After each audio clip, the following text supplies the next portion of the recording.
उसने ऐसे हालात पैदा किए कि उसकी मौत हो जाए। उसने ऐसे हालात पैदा किए कि उसकी मौत हो जाए, वो मर जाए, उसका इंतकाल हो जाए। तो अल्लाह के रसूल अलैहिस्सलाम ने फरमाया कि अल्लाह ताला इसके बारे में फरमाता है कि मेरे बंदे ने अपनी जान के मामले में जल्दी की, उजलत से काम लिया, और फिर जो उसके लिए वईद बयान की गई, मेरे आका फरमाते हैं अब ये हमेशा जहन्नम में रहेगा। खुदकुशी करने वाले के बारे में बुखारी मुस्लिम शरीफ की भी हदीस है कि वो हमेशा जहन्नम में रहेगा। हालांकि इसकी तशरीह में हमारे मुहद्दिसीन ने कहा है कि यहां हमेशगी से मुराद एक तवील मुद्दत है। लेकिन सोचे तो सही, जहन्नम का एक लम्हा भी दर्दनाक है, जहन्नम का एक लम्हा भी दर्दनाक है, लेकिन हमेशा जहन्नम में रहेगा। मेरे आका सल्लल्लाहु अलैहि वसल्लम फरमाते, अच्छा जहन्नम के अंदर अगर सिर्फ वो पड़ा रहता, मेरी आप तवज्जो करें, अल्लाह करे उन लोगों तक ये बात पहुंचे जो जहन में प्लान बनाते थोड़ी थोड़ी मुसीबत से, कुछ गलत काम करते पकड़ा गया तो लोग सुसाइड कर लेते हैं, कर्जा ज्यादा हो जाए तो लोग सुसाइड कर लेते हैं, इसी तरीके से टेंशन ज्यादा हो जाए तो लोग खुदकुशी कर लेते हैं। और खुदकुशी करने के मुख्तलिफ तरीके। मैं पूछता हूं, अल्लाह ना करे चलें, अगर कोई बंदा गुनाह करते पकड़ा गया, ठीक, उसका इलाज खुदकुशी नहीं है। आपसे गुनाह हो गया, आपने किया गुनाह, खुद किया, हो गया, जो भी हुआ, इस्लाम तो बता रहा है ना कि जब शिर्क की मुआफी हो सकती है, एक रास्ता है। अल्लाह फरमाता है अगर किसी ने शिर्क से तौबा नहीं की, मैं उसको माफ नहीं करूंगा। सबसे बड़ा गुनाह शिर्क है। जब शिर्क की माफी हो सकती है किससे? तौबा और कलमा पढ़ने से। तो जब शिर्क को माफ हो सकता है तो वो गुनाह क्यों माफ नहीं हो सकता, जिस गुनाह की वजह से लोग आपको जलील कर रहे हैं। तो अल्लाह ना करे अगर कोई गुनाह करते हुए आप पकड़ा गए या कुछ हो गया, लोग जलील ही तो करेंगे, आप तौबा करके अपने अल्लाह को मना ले। दुनिया का एतमाद हासिल करने के लिए वक्त लगता है, लेकिन तौबा की बरकत है। अगर अल्लाह ना करे आपसे गुनाह हो गया और आप पकड़े गए, माशरे ने आपका बाइकाट कर दिया, आप जलील हो गए, आप उस गुनाह से सच्ची तौबा कर लो। तौबा की बरकत से अल्लाह तबारक व तआला जो लोग आपका बाइकाट करते, जो आपको जलील समझते हैं, अल्लाह उनके दिल में भी आपकी मोहब्बत पैदा फरमा देगा। यहां पर खुदकुशी करने वालों को यह बताना चाहता हूं, अगर ये ज़हन है कि यार मैंने तो ये गुनाह किया, अब ये गुनाह का दाग कैसे धुलेगा, तौबा कीजिए। एक बात आपसे पूछता हूं, फुज़ैल बिन अयास का जिक्र जब हम करते हैं, इज्जत से करते हैं या हक़ारत से करते हैं? सच बताना। इज्जत से करते, हालांकि हमें पता है पहले वो डाकू थे, डकैती करते थे, मगर इज्जत से क्यों करते? सच्ची तौबा कर ली थी। ये पूरा वाकया जब उनकी डकैती का बयान होता है, किसी ईमान वाले के दिल में जर्रा बराबर उनके लिए हिकारत पैदा नहीं होती, बल्कि मोहब्बत ही पैदा होती है, उल्फत ही पैदा। ये सच्ची तौबा की बरकत है। क्यों? जब अल्लाह ने कह दिया इन्नल्लाह युहिब्बुत तव्वाबीन, हम तौबा करने वालों को अपना महबूब बना लेते हैं, तो जिसको खुदा महबूब बना ले तुम उसको मरदूद कैसे कर सकते हो? इसलिए अगर अल्लाह न करे जिंदगी में कोई गुनाह हो गया और बदनाम हो गए, डरो मत, उसका रास्ता है सच्ची तौबा करो। इसी तरह से टेंशन में आ जाओ, उसका भी रास्ता। टेंशन में आओ, वुजू करो, लाहौल शरीफ पढ़ो। टेंशन का बेहतरीन इलाज है लाहौल शरीफ। कोई 100 मरतबा ला हौला वला कुव्वता इल्ला बिल्लाह अपनी जिंदगी में लाजिम कर ले, इंशाअल्लाह उसको कभी टेंशन बेचैन नहीं करेगा, वो हमेशा पुरसुकून रहेगा। सुकून चाहते हो, लाहौल को लाजिम पकड़ो, क्योंकि मेरे आका सल्लल्लाहु अलैहि वसल्लम फरमाते हैं ये अर्श आज़म के खजानों में से खजाना है। डिप्रेशन का बेहतरीन इलाज लाहौल शरीफ के अंदर है। आपको बताऊं, शैतान से बड़ा टेंशन देने वाला कौन होगा? कुरान कहता है इन्ना शैतान लिल इंसानी अदुव्वुम मुबीन, कि बेशक शैतान इंसान का खुला हुआ दुश्मन है। दुनिया में शैतान से बड़ा हमारा कोई दुश्मन नहीं है। अरे जब लाहौल की बरकत से शैतान भी भाग जाता है तो कौन सा दुश्मन नहीं भाग सकता? इसलिए लाहौल को लाजिम पकड़ो, दुरूद शरीफ की कसरत करो, टेंशन दूर होगा, टेंशन का खात्मा होगा। कर्ज का मसला है, आसान है, मेहनत करो, कोशिश करो, काविश करो, और सूरज निकलने से पहले, फज्र की अजान से लेकर सूरज निकलने से पहले 100 मरतबा सुब्हानल्लाहि व बिहम्दिही सुब्हानल्लाहिल अज़ीम व बिहम्दिही अस्तगफिरुल्लाह, इस वजीफे को रोज पढ़ो। मेरे करीम आका की जबान है, मेरे नबी का फरमान है, अगर पहाड़ों बराबर किसी पे कर्जा होगा, अल्लाह उसकी भी अदायगी के लिए असबाब पैदा फरमा देगा। माल आने का बेहतरीन जरिया, अगर सबसे ज्यादा मालदार बनना है, मालदार बनने का बेहतरीन वजीफा है सुब्हानल्लाहि व बिहम्दिही सुब्हानल्लाहिल अज़ीम व बिहम्दिही अस्तगफिरुल्लाह। देखो, हर नेकी पर कहा गया कि इतना सवाब है, इतना सवाब है, इतना सवाब है, लेकिन ये जो सुब्हानल्लाहि व बिहम्दिही, इस पर हुजूर ने फरमाया मीजान भर के नेकी मिलती है। अरे कहीं ना कहीं से माल का ताल्लुक मीजान से है कि नहीं है, तराजू से है कि नहीं है? तराजू से कौन सी चीज लेते हो? माल ही तो लेते हो, माल ही तो देते हो। गोया कि इशारा किया जा रहा है, अरे नादान, जब इसको पढ़ने से मीजान भर जाता है तो तेरा तराजू कब खाली रहेगा। इसलिए इसको पढ़ने की आदत डालो। बात आगे की तरफ बढ़ाना चाहता हूं तो, लेकिन अगर कोई खुदकुशी करता है टेंशन की वजह से, कर्ज की वजह से, नाकामी की वजह से,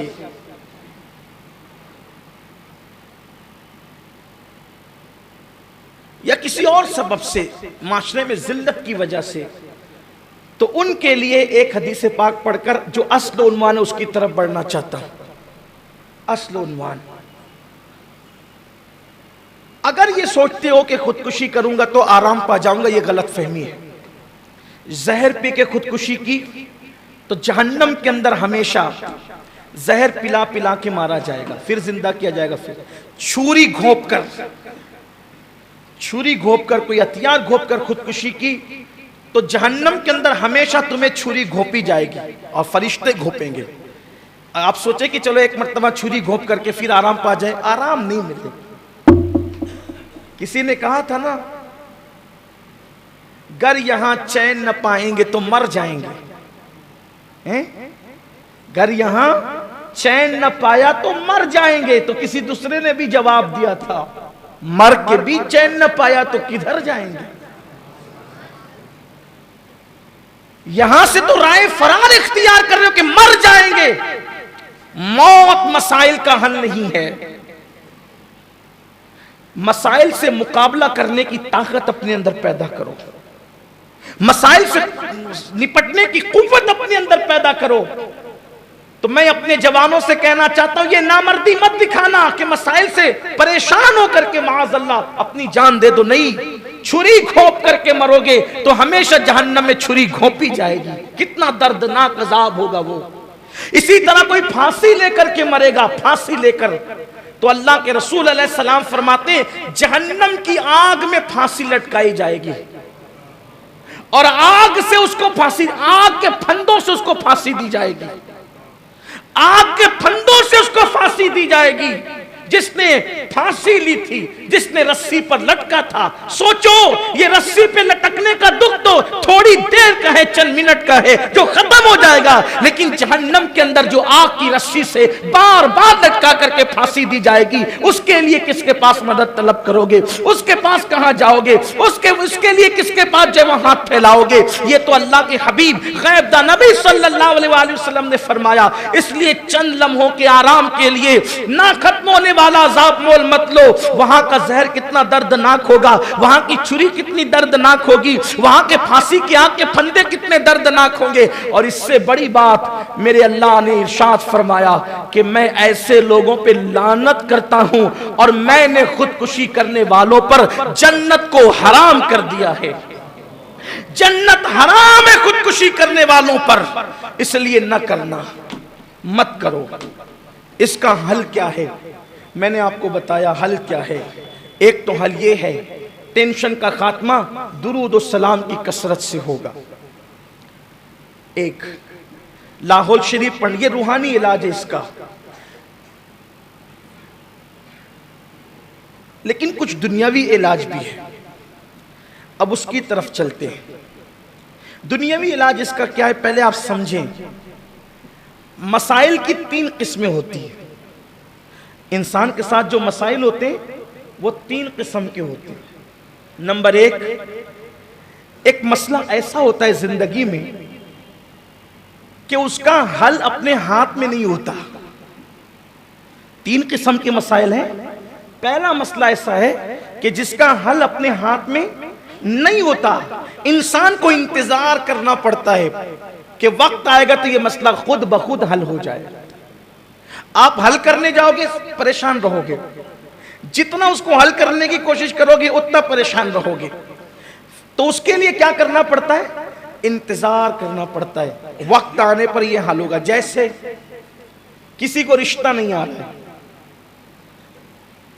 एक मसला है, मर्द हो या औरत, रिश्ता उसको नहीं आ रहा है तो उसकी मर्जी का नहीं आ रहा है। अब वो क्या करे? परेशान है, इधर उधर उधर हाथ मार रहा है, खूब परेशान हो रहा है, परेशानी बढ़ती रहेगी। ऐसा मत कीजिए। आपको अगर मसला दरपेश है, आप इंतजार, स्वालेह तौर पर सही रास्ता चलकर रिश्ता ढूंढिए आप, और इंतजार कीजिए कि जब वक्त आएगा ये मसला हल हो जाएगा।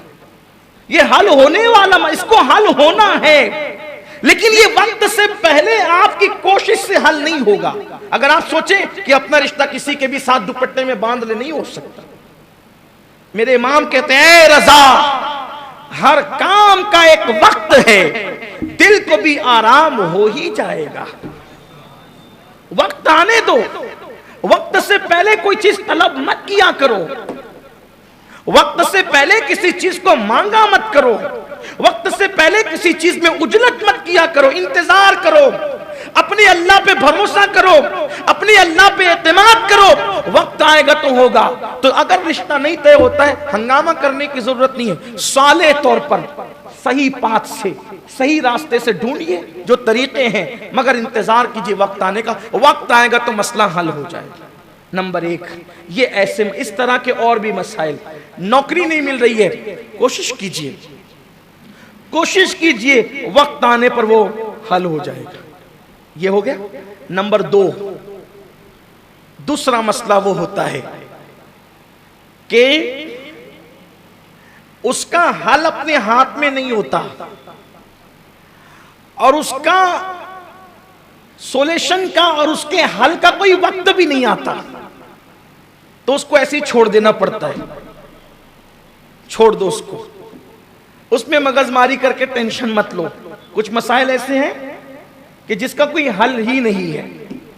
किसी मुफक्किर ने बहुत खूबसूरत बात कही थी कि अगर छत की घर गिर रही हो, खूबसूरत बात है, माजी करीब के एक मुफक्किर ने बहुत अच्छी बात की थी। कोई मजजूब उसने कही थी ये बात, मजजूबियत छाई रहती थी उस शख्स पर, लेकिन बात बड़ी खूबसूरत की। उसने कहा कि अगर छत गिर रही हो भागो, छत गिर रही हो भागो, बच जाओगे, लेकिन आसमान गिर रहा हो रुक जाओ। आसमान अगर गिर रहा हो तो क्या करोगे? छत गिर रही हो तो भागने से बचोगे, आसमान गिर रहा हो तो क्या करोगे? आप कहीं भी भागो, भाग तो सकते नहीं, और रुक जाओ। अब तू जो चाहे वही हो, उसका कोई हल नहीं है। एक मसला वही जिसका हल है, वक्त आने का इंतजार करो, परेशान नहीं होना। दूसरा यह कि जिसका कोई हल ही नहीं है, उसके लिए परेशान नहीं होना, उसके लिए राजी रहो। वो बिल्कुल ऐसे ही जैसे आसमान गिर रहा हो, उसके लिए आसान मिसाल। आपका रंग काला है, आप गोरे होने की कोशिश ना करें, हो नहीं सकते। हो जाएंगे, हो जाएंगे, नहीं होंगे। आपके अब्बा किसी ऐसे बिरादरी से ताल्लुक रखते जिसे आप पसंद नहीं करते, आप बदल सकते। ये आसमान गिरने के मुतरादिफ है।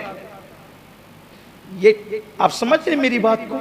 तो कुछ मसाइल ऐसे हैं जिन पर आपको टेंशन नहीं लेना, बस उस पर राजी हो जाना है, ठीक है यही होगा। अब बदल नहीं सकते, कुछ चीजें तब्दील नहीं कर सकते, तब्दील करोगे भी तो बदलने में कामयाब नहीं हो सकते। तीसरा मसला वो होता है जिसका हल हमारे हाथ में होता है, और यही किस्म के मसाइल लोगों के साथ ज्यादा हैं। तीसरा हल हमारे हाथ में होता है, और ये किस्म के मसाइल ज्यादा हैं। अब उसके हल का तरीका क्या है? नंबर एक, जो मसाइल आ जाएं, जैसे कि रोजी का मसला, मैं मालदार नहीं बन पा रहा हूं, इसका हल मेरे हाथ में, मेहनत ज्यादा करूं, कोशिश ज्यादा करूं। माल कमाना कोई मुश्किल नहीं है। आप 8 घंटे ड्यूटी करते हैं, 12 घंटे कीजिए, माल आएगा। खर्चा अपना कम कर दीजिए, माल आएगा। यही मालेगांव में मैंने अपने बचपन से लेकर अब तक की जिंदगी में, इस वक्त मेरी उम्र 37 साल की शुरुआत रनिंग है। अब मई आएगा इंशाल्लाह तो 37 साल मेरी जिंदगी के पूरे हो जाएंगे। लेकिन मैंने अपनी बचपने की जिंदगी से लेकर अब तक देखा कि दूसरे इलाकों से लोग सिर्फ एक बदन का कपड़ा पहनकर आए थे, और अब मैं उनको देखता हूं तो उनकी कई साइजिंग, कई कारखाने हैं, क्योंकि मैंने उनको देखा अपने बचपन में, उनको जानता भी हूं, उस दिन से जानता हूं जिस दिन से वो आए थे। वो बिस्सी में खाते थे, और वो मालेगांव की प्रॉपर आवाम से ज्यादा डबल ड्यूटियां करते थे, मेहनत करते थे। बल्कि आज हम देख रहे हैं कि जिसके कारखाने में वो काम करते थे, उनकी औलादें अब उनके कारखाने में काम कर रही है, उनकी साइजिंगों में काम कर रही है। मेहनत उस मंजिल पर पहुंचाती है, मेहनत उस मकाम पर पहुंचाती है। तो ये अगर आपके साथ मामला है कि आपकी रोजी में तंगी है, आपकी रोजी का कोई मसला, आप मालदार बनना चाहते हैं, कोशिश ज्यादा कीजिए, मेहनत ज्यादा कीजिए, काविशें अपनी ज्यादा कीजिए, इंशाअल्लाह बरकत होगी। और एक बात हमेशा याद रखना, फरमाया गया मन जद्दा वजदा, जिसने कोशिश की उसने पा लिया। कोशिश से कभी पीछे मत हटो, मेहनत से कभी पीछे मत हटो। मालदार बनने की कोशिश करो, मेहनत करो, इंशाअल्लाह मालदारी मिलेगी, दौलत मिलेगी, कोई मुश्किल नहीं है, ये मसला हल होने वाला है। इसी तरीके से मेरे पास एजुकेशन नहीं है, मैं अच्छा एजुकेशन हासिल करना चाहता हूं, उस पर मेहनत करें। आप मेहनत करने वालों का अजर अल्लाह कभी जाया नहीं फरमाता। इसी तरीके से कुछ ऐसे मसाइल हैं जिसको अल्लाह ताला ने आपके हाथ में रखा है, तरक्की चाहते हैं आप, समाज में इज्जत के हवाले से लोगों की खिदमत करें, मेहनत करें, काविशें करें, अपना अखलाक अच्छा बनाएं, अपना किरदार अच्छा बनाएं, आपको समाज में इज्जत भी मिलेगी, वकार भी मिलेगा। ये ऐसे मसाइल हैं, इसका हल मौजूद है। कर्ज की अदायगी का मामला है, मेहनत कीजिए, अदा होंगे। लेकिन इन मसाइल के साथ कुछ ऐसी चीजें भी हैं कि जब आदमी को मसाइल दरपेश होते हैं, आदमी को मसाइल दरपेश होते हैं तो आदमी का डिप्रेशन और मायूसी और नाउम्मीदी बढ़ती है। इसका हल क्या है? इसका हल ये है, अच्छे दोस्त बनाएं, अच्छे दोस्त बनाएं और अपने मसाइल उनके साथ शेयर करने की आदत डालें। अच्छे दोस्त, इसलिए कि ये बात है कि अगर हम अपना मसला किसी दोस्त के सामने शेयर करते हैं तो वो हमारा मसला जो है वो हल्का हो जाता है। किसी के कंधे पर अगर आप अपना सर रख करके रो लेते हैं तो वो चंद आंसू आपके दिल के बोझ को हल्का कर देते हैं। ये जो हमारे यहाँ आजकल माहौल है, अकेले रहना, तन्हा रहना, सबसे हट करके रहना, एक आदमी समझता है ना मेरे मेयार का कोई नहीं है, मेरे मेयार का कोई नहीं है, तो याद रखना अकेले रहते रहते इंसान मायूस होता है, नाउम्मीद होता है। और अक्सर लोगों को आप देखें, जो लोग समाज से कट जाते हैं वही आमतौर पर खुदकुशी करते हैं। इसलिए समाज से मत कटो, समाज से वाबस्ता रहो, समाज से वाबस्ता। आजकल देखा जाता है किसी को थोड़ी सी इज्जत मिल गई, अलग समाज से कट जाए। देख रहा हूं मैं अपने शहर में, थोड़ी सी इज्जत मिली, अपना स्टेटस नहीं है भाई, मेयार अपना नहीं है, ये लोग अपने मेयार के नहीं है, ठीक, अलग। इज्जत मिली अलग, दौलत मिली अलग, शोहरत मिली अलग, लिबास अच्छा पहना अलग, कार अच्छी ली अलग। ये कम ज़र्फ़ों की अलामत है। मेरे आका सैयदुल आलमीन होकर भी सबके साथ बैठा करते थे।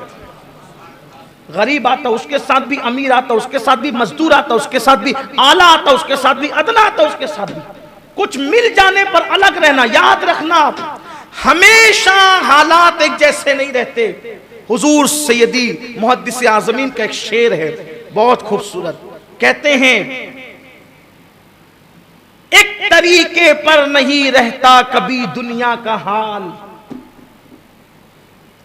एक तरीके पर कभी रहता नहीं दुनिया का हाल, हर जवाले रा कमालो हर कमाले रा जवाल। दुनिया हमेशा एक उस पे नहीं रहती, हर उरूज को जवाल है और हर जवाल को उरूज है। तो ये थोड़ी सी इज्जत मिलने पर जो 100 लोगों से कट जाते हो, एक दिन इज्जत खत्म होगी, कटे रह जाओगे। थोड़ी सी दौलत मिलने पे लोगों से कट जाते हो, दौलत खत्म हो जाएगी, लोगों से कटे रह जाओगे, फिर कोई पूछने वाला नहीं रहेगा। इसलिए मिलनसारी की आदत डालो, लोगों के दरमियान उठने बैठने की आदत डालो। हालात अच्छे हो या बुरे हो, लोगों से कभी कटना नहीं। ये कमजरफी की अलामत है, ये हल्केपन की निशानी है, ये इंसान के नीच और कमीनेपन की अलामत है। आसान मिसाल, कहते हैं कि एक चूहे ने हीरा खा लिया, एक चूहे ने हीरा खा लिया, उसने हीरा खा लिया। जिसका हीरा खाया उसको तकलीफ हुई कि भाई मेरा हीरा कैसे खा लिया चूहे ने। तो उसने क्या किया, ये अभी चंद दिनों पहले किसी दोस्त ने मुझे ये आर्टिकल छोटा सा भेजा, मुझे बहुत अच्छा लगा, उसको बहुत अच्छा लगा। हमारे अहबाब एक साथ एक ग्रुप में जमा है, तो उन्होंने ये आर्टिकल मुझे भेजा था। हालांकि आमतौर पे मैं इसको पसंद नहीं करता कि किसी के भेजे हुए आर्टिकल को नकल करूं, लेकिन बात मुझे बड़ी अच्छी लगी और है इबरत की बात है। उसने जब हीरा खा लिया तो हीरा डायमंड उसका छोटा सा हिस्सा निगल गया, वो निगल गया। तो जिसका खाया तो उसका तो नुकसान बहुत हुआ ना।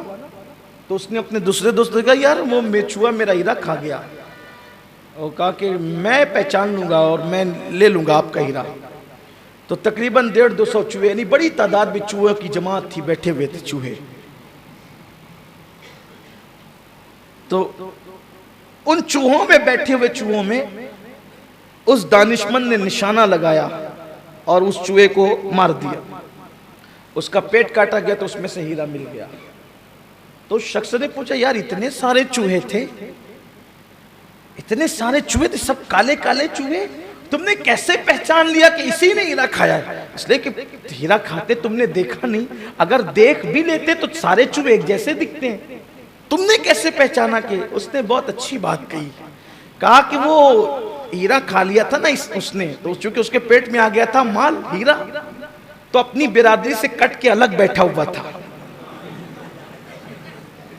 क्योंकि जब ना अहलों को, कम ज़र्फों को कुछ भी मिल जाता है तो फिर वो थोड़ा अलग रहने की कोशिश करते हैं। मैं समझ गया जो अलग है उसी के पास माल है, तो फिर मैंने उसका काम तमाम कर दिया। इसलिए अगर कुछ मिल जाए, मिलनसारी होनी चाहिए। एक तरीके पर कभी दुनिया का हाल नहीं रहता, हर उरूज को जवाल है और हर जवाल को उरूज है। इसलिए याद रखना, कभी भी अलग थलग नहीं रहना। अच्छे दोस्त तो बनाए, लेकिन एक बात कहता हूं, दोस्त तो बनाए, मफाद परस्त नहीं। एक होता है दोस्त और एक होता है मफाद परस्त।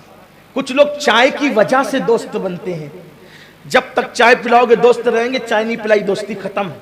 कुछ लोग पार्टी खाने की वजह से दोस्त बनते, जब तक खिलाओगे तब तक दोस्ती रहेगी खत्म।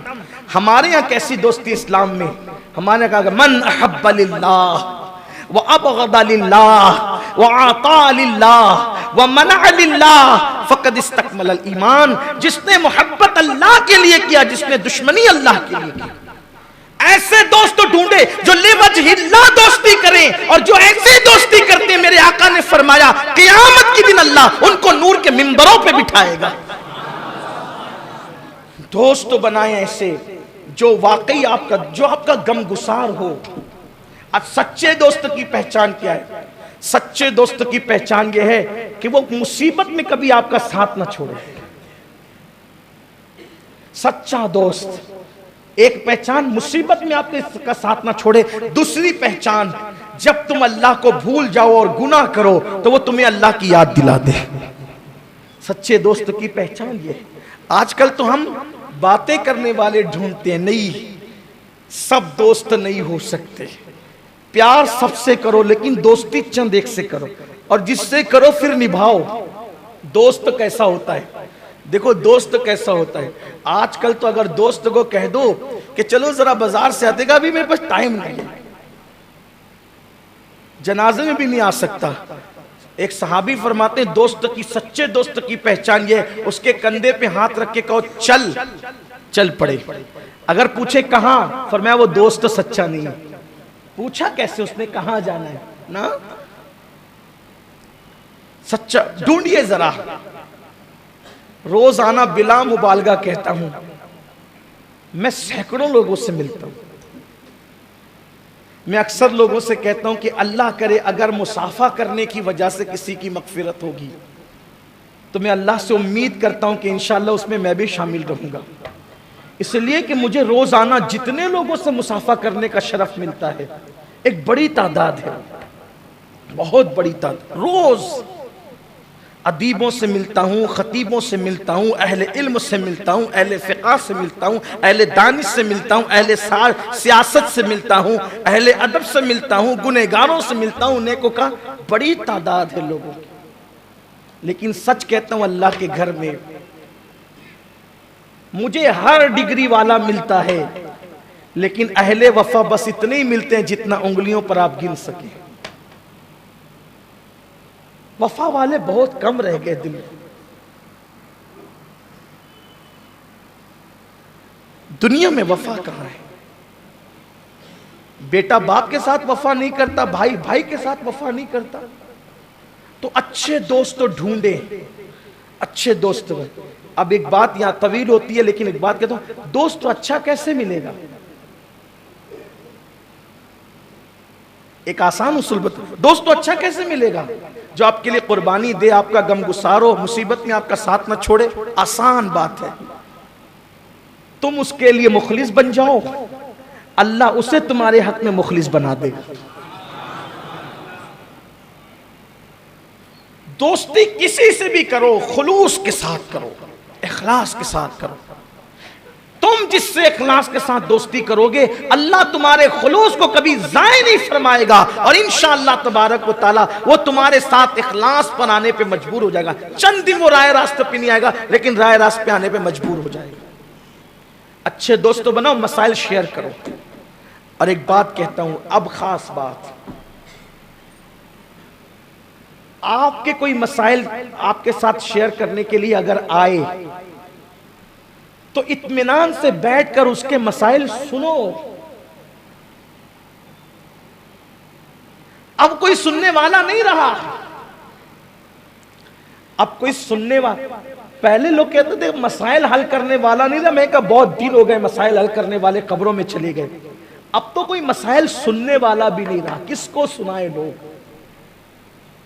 ये जो खुदकुशी की वारदातें हैं ना, वजह वही है कि कोई दुख सुनने वाला नहीं है, कोई दुखड़ा सुनने वाला नहीं है।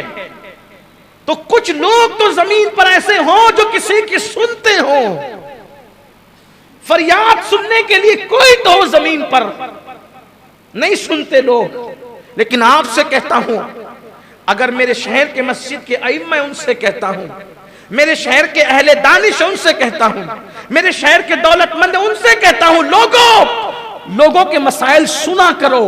इसलिए कि जो लोगों के मसाइल सुनता है उसके लिए बशारत क्या है? अल्लाह के हबीब गैब दा नबी सल्लल्लाहु अलैहि वसल्लम फरमाते हैं, अगर जमीन के ऊपर किसी जन्नती की जियारत करना है तो उस शख्स को देखो जिसके पास लोग अपने मसाइल लेकर पहुंच जाया करते हैं।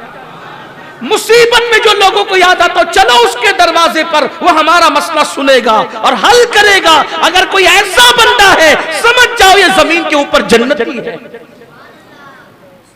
टाइम ही नहीं है लोगों के पास, औलाद के मसले सुनने के लिए टाइम नहीं है, भाइयों के मसले सुनने के लिए टाइम नहीं है, बहनों लोगों के मसले कोई क्या सुनेगा।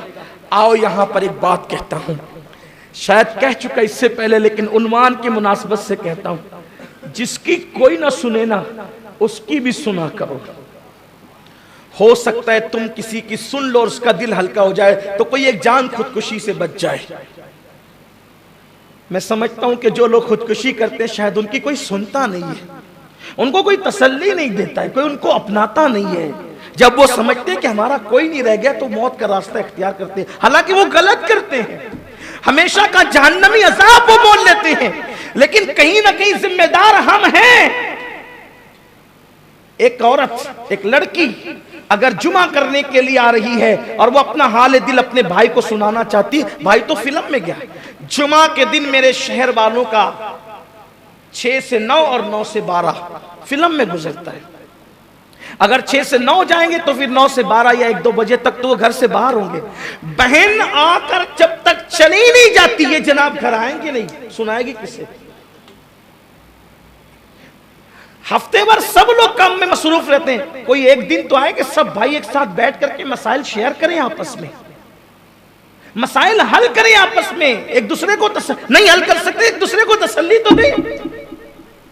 बैठने का मिजाज खत्म हो गया है, एक साथ बैठने का मिजाज खत्म हो गया। ये वारदातें जो खुदकुशी की है उसमें कहीं ना कहीं हम भी उसके हिस्सेदार हैं। सिर्फ उन लोगों को जहन्नम का अज़ाब नहीं होगा, समाज भी इसमें कहीं ना कहीं शामिल है। मुझे बताओ, ये जमात का इज्तिमाई निजाम जो अल्लाह के रसूल ने अता फरमाया कि 5 वक्त मस्जिद में आओ, जुमा के दिन मस्जिद में आओ, ईदैन के दिन ईदगाह पर आओ, ये क्यों है? इज्तिमाई निजाम क्यों है? अगर मस्जिद में जमा नहीं हो रही है पूरी कौम, कम से कम हफ्ते में एक मर्तबा घर के दस्तरखान पर तो जमा हो जाओ। जुमा की नमाज के बाद खाना तो एक साथ बैठ के खा लो और पूछो कि तेरा चेहरा क्यों उतरा हुआ है, तेरे साथ मसाइल क्या है। दर्द दिल के वास्ते पैदा किया इंसान को, वरना इबादत के लिए कुछ कम न थे कर रहा हूं बयान। इज्तिमाई निजाम को फिर वापस लाओ। ये मेरे आका ने क्यों फरमाया कि एक साथ बैठ करके खाओ। जितने हाथ होते हैं उतनी बरकतों का नुज़ूल होता है, जितने सर होते हैं उतना बरकतों का नुज़ूल होता है। एक साथ बैठ के खाने पर क्यों जोर दिया गया? अकेले खाएंगे तो भी पेट भरेगा, एक साथ खाएंगे तो भी पेट भरेगा। क्यों? इसलिए कि खाते खाते देखेंगे कि कोई लुकमा धीरे धीरे डाल रहा है तो दूसरा पूछेगा आज तेरा हाल क्यों बदला हुआ है। मसला सामने आएगा, हल होगा। कोई इसकी सुनना ही नहीं चाहता। आओ मैं वो बात करने चला था कि हुजूर ने किस किस की सुनी। मेरे आका ने तो अपने अल्फाज के जामे में वो खूबसूरत सा वाकया, किसी की सुना करो, बल्कि अगर कोई दुख में उसको तसल्ली दो। मेरे आका अलैहिस्सलाम फरमाते हैं अगर कोई किसी दुखी को सिर्फ तसल्ली देता है, बहुत खूबसूरत रिवायत याद आ गई। कोई दुखी हो, अगर कोई उसको सिर्फ तसल्ली दे, मसला हल होने पर तो बहुत बड़ी बशारत है। सिर्फ तसल्ली दे किसी दुखी को, कोई दुख लेकर आए उसको तसल्ली दे। आका अलैहिस्सलाम फरमाते अल्लाह उसके लिए जन्नत में सोने का महल तैयार करता है। दुखी लोगों को तसल्ली देने। कोई आ गया, अरे हजरत मेरा कारोबार में नुकसान हो गया, अल्लाह से दुआ है अल्लाह तेरे नुकसान को खत्म कर, सब्र कर, इससे अच्छा होगा, हो जाएगा तेरा, हिम्मत मत हार, इससे अच्छा जन्नत में सोने का महल तैयार हो गया। इसको कहते हैं हिंग लगी ना फिटकरी, रंग चोखा के चो। इससे सस्ती जन्नत और क्या चाहिए? इससे सस्ती जन्नत और। लेकिन कोई सुने तो यार, किसी के साथ कोई बैठ के सुने तो, सुनना ही नहीं चाहते। जहां बैठते खुद ही बकबक करेंगे, दूसरों को मौका ही नहीं दे। और देखें कोई मुंह उतार करके आया है तो फिर वहां से खिसकने की कोशिश करें। दर्द भरी बातें अखबार में लिखना, माइक पे करना, महफिलों में करना, सियासी स्टेजों पे करना, ये एक अलग उन्वान है। दर्द भरा कलम हो जाने की जरूरत नहीं है, दर्द भरी ज़बान हो जाने की जरूरत नहीं है। इस वक्त दर्द भरे दिल की जरूरत है। आज हमारे कलम में दर्द है, आज हमारी ज़बान में दर्द है, हमारे दिलों में दर्द कहां है? और जब तक के दिलों में दर्द नहीं होगा, गमगुसारी का जज्बा नहीं होगा, लोग इसी तरह फांसी के फंदे पे लटकते रहेंगे। ये होता रहेगा जो हो रहा है, इसमें हम काबू नहीं पा सकते। कोई सुनने वाला हो। इसीलिए आप देखें, अल्लाह के हर वली को देखें, वो अपने दौर में कभी आपको तहज्जुद गुजार मिले ना मिले, मैं बहुत जिम्मेदारी से कह रहा हूं, कभी वो तहज्जुद गुजार मिले ना मिले, लेकिन वो लोगों के फरियाद रस आपको जरूर मिलेंगे। इसलिए कि तहज्जुद उस मकाम पर नहीं पहुंचाती जो लोगों की फरियाद रसी पहुंचाती। अल्लाह को हमारी 2 रकअत की जरूरत क्या है? वो बेनियाज है, लेकिन कौम को हमारी जरूरत है। एक मर्तबा मेरे आका अलैहिस्सलाम खिताब फरमा रहे, दौरान खिताब एक आवाज आती है, ए मोहम्मद रूही फिदा सल्लल्लाहु अलैहि वसल्लम, मुझे आपसे काम है। सच सच कहना, हुजूर के गुलामों के गुलामों के गुलामों के हम गुलाम हैं? हुजूर के नालैन से लगी हुई जर्रात के भी हम गुलाम हैं, ठीक। लेकिन अगर हमें दौरान गुफ्तगू कोई कहते कि रुको मुझे आपसे कोई काम है, जनाब के चेहरे पे एक रंग आएगा, दूसरा रंग जाएगा। अभी तकरीर कर रहा हूं यार, अभी क्या काम लेकर आए हो, चुप रहो। हाल ये है। बल्कि बड़ी माजरत के साथ छोड़ दें, अभी क्या है अपनी बात का, वरना बहुत माजरत हो गई है। कहने वाले ने कहा रुको, अच्छा बात क्या है? ऐ मोहम्मद, सहाबा ऐसा लहजे में बात ही नहीं करते। ऐ मोहम्मद मुझे आपसे काम है। हुजूर ने गुफ्तगू रोक दी, कहा क्या काम है? दूसरी आवाज आई, वहां नहीं यहां आओ, यहां से बात कर। हुजूर ने महफिल छोड़ दी। तेरी आदत है सबका जी रखना। मेरे नबी ने महफिल छोड़ दी, हुजूर ने महफिल छोड़ी, सारे सहाबा ने महफिल छोड़ दी। जाने महफिल से उठ गए, महफिल खत्म हो गई। एक खूबसूरत जुमला सुन ले, फिर आगे बढ़ता हूं, क्योंकि मेरी तो आदत ही है ना, जब तक यार का जिक्र ना करूं मेरी रूह को ताजगी नहीं मिलती। तवज्जो आपकी।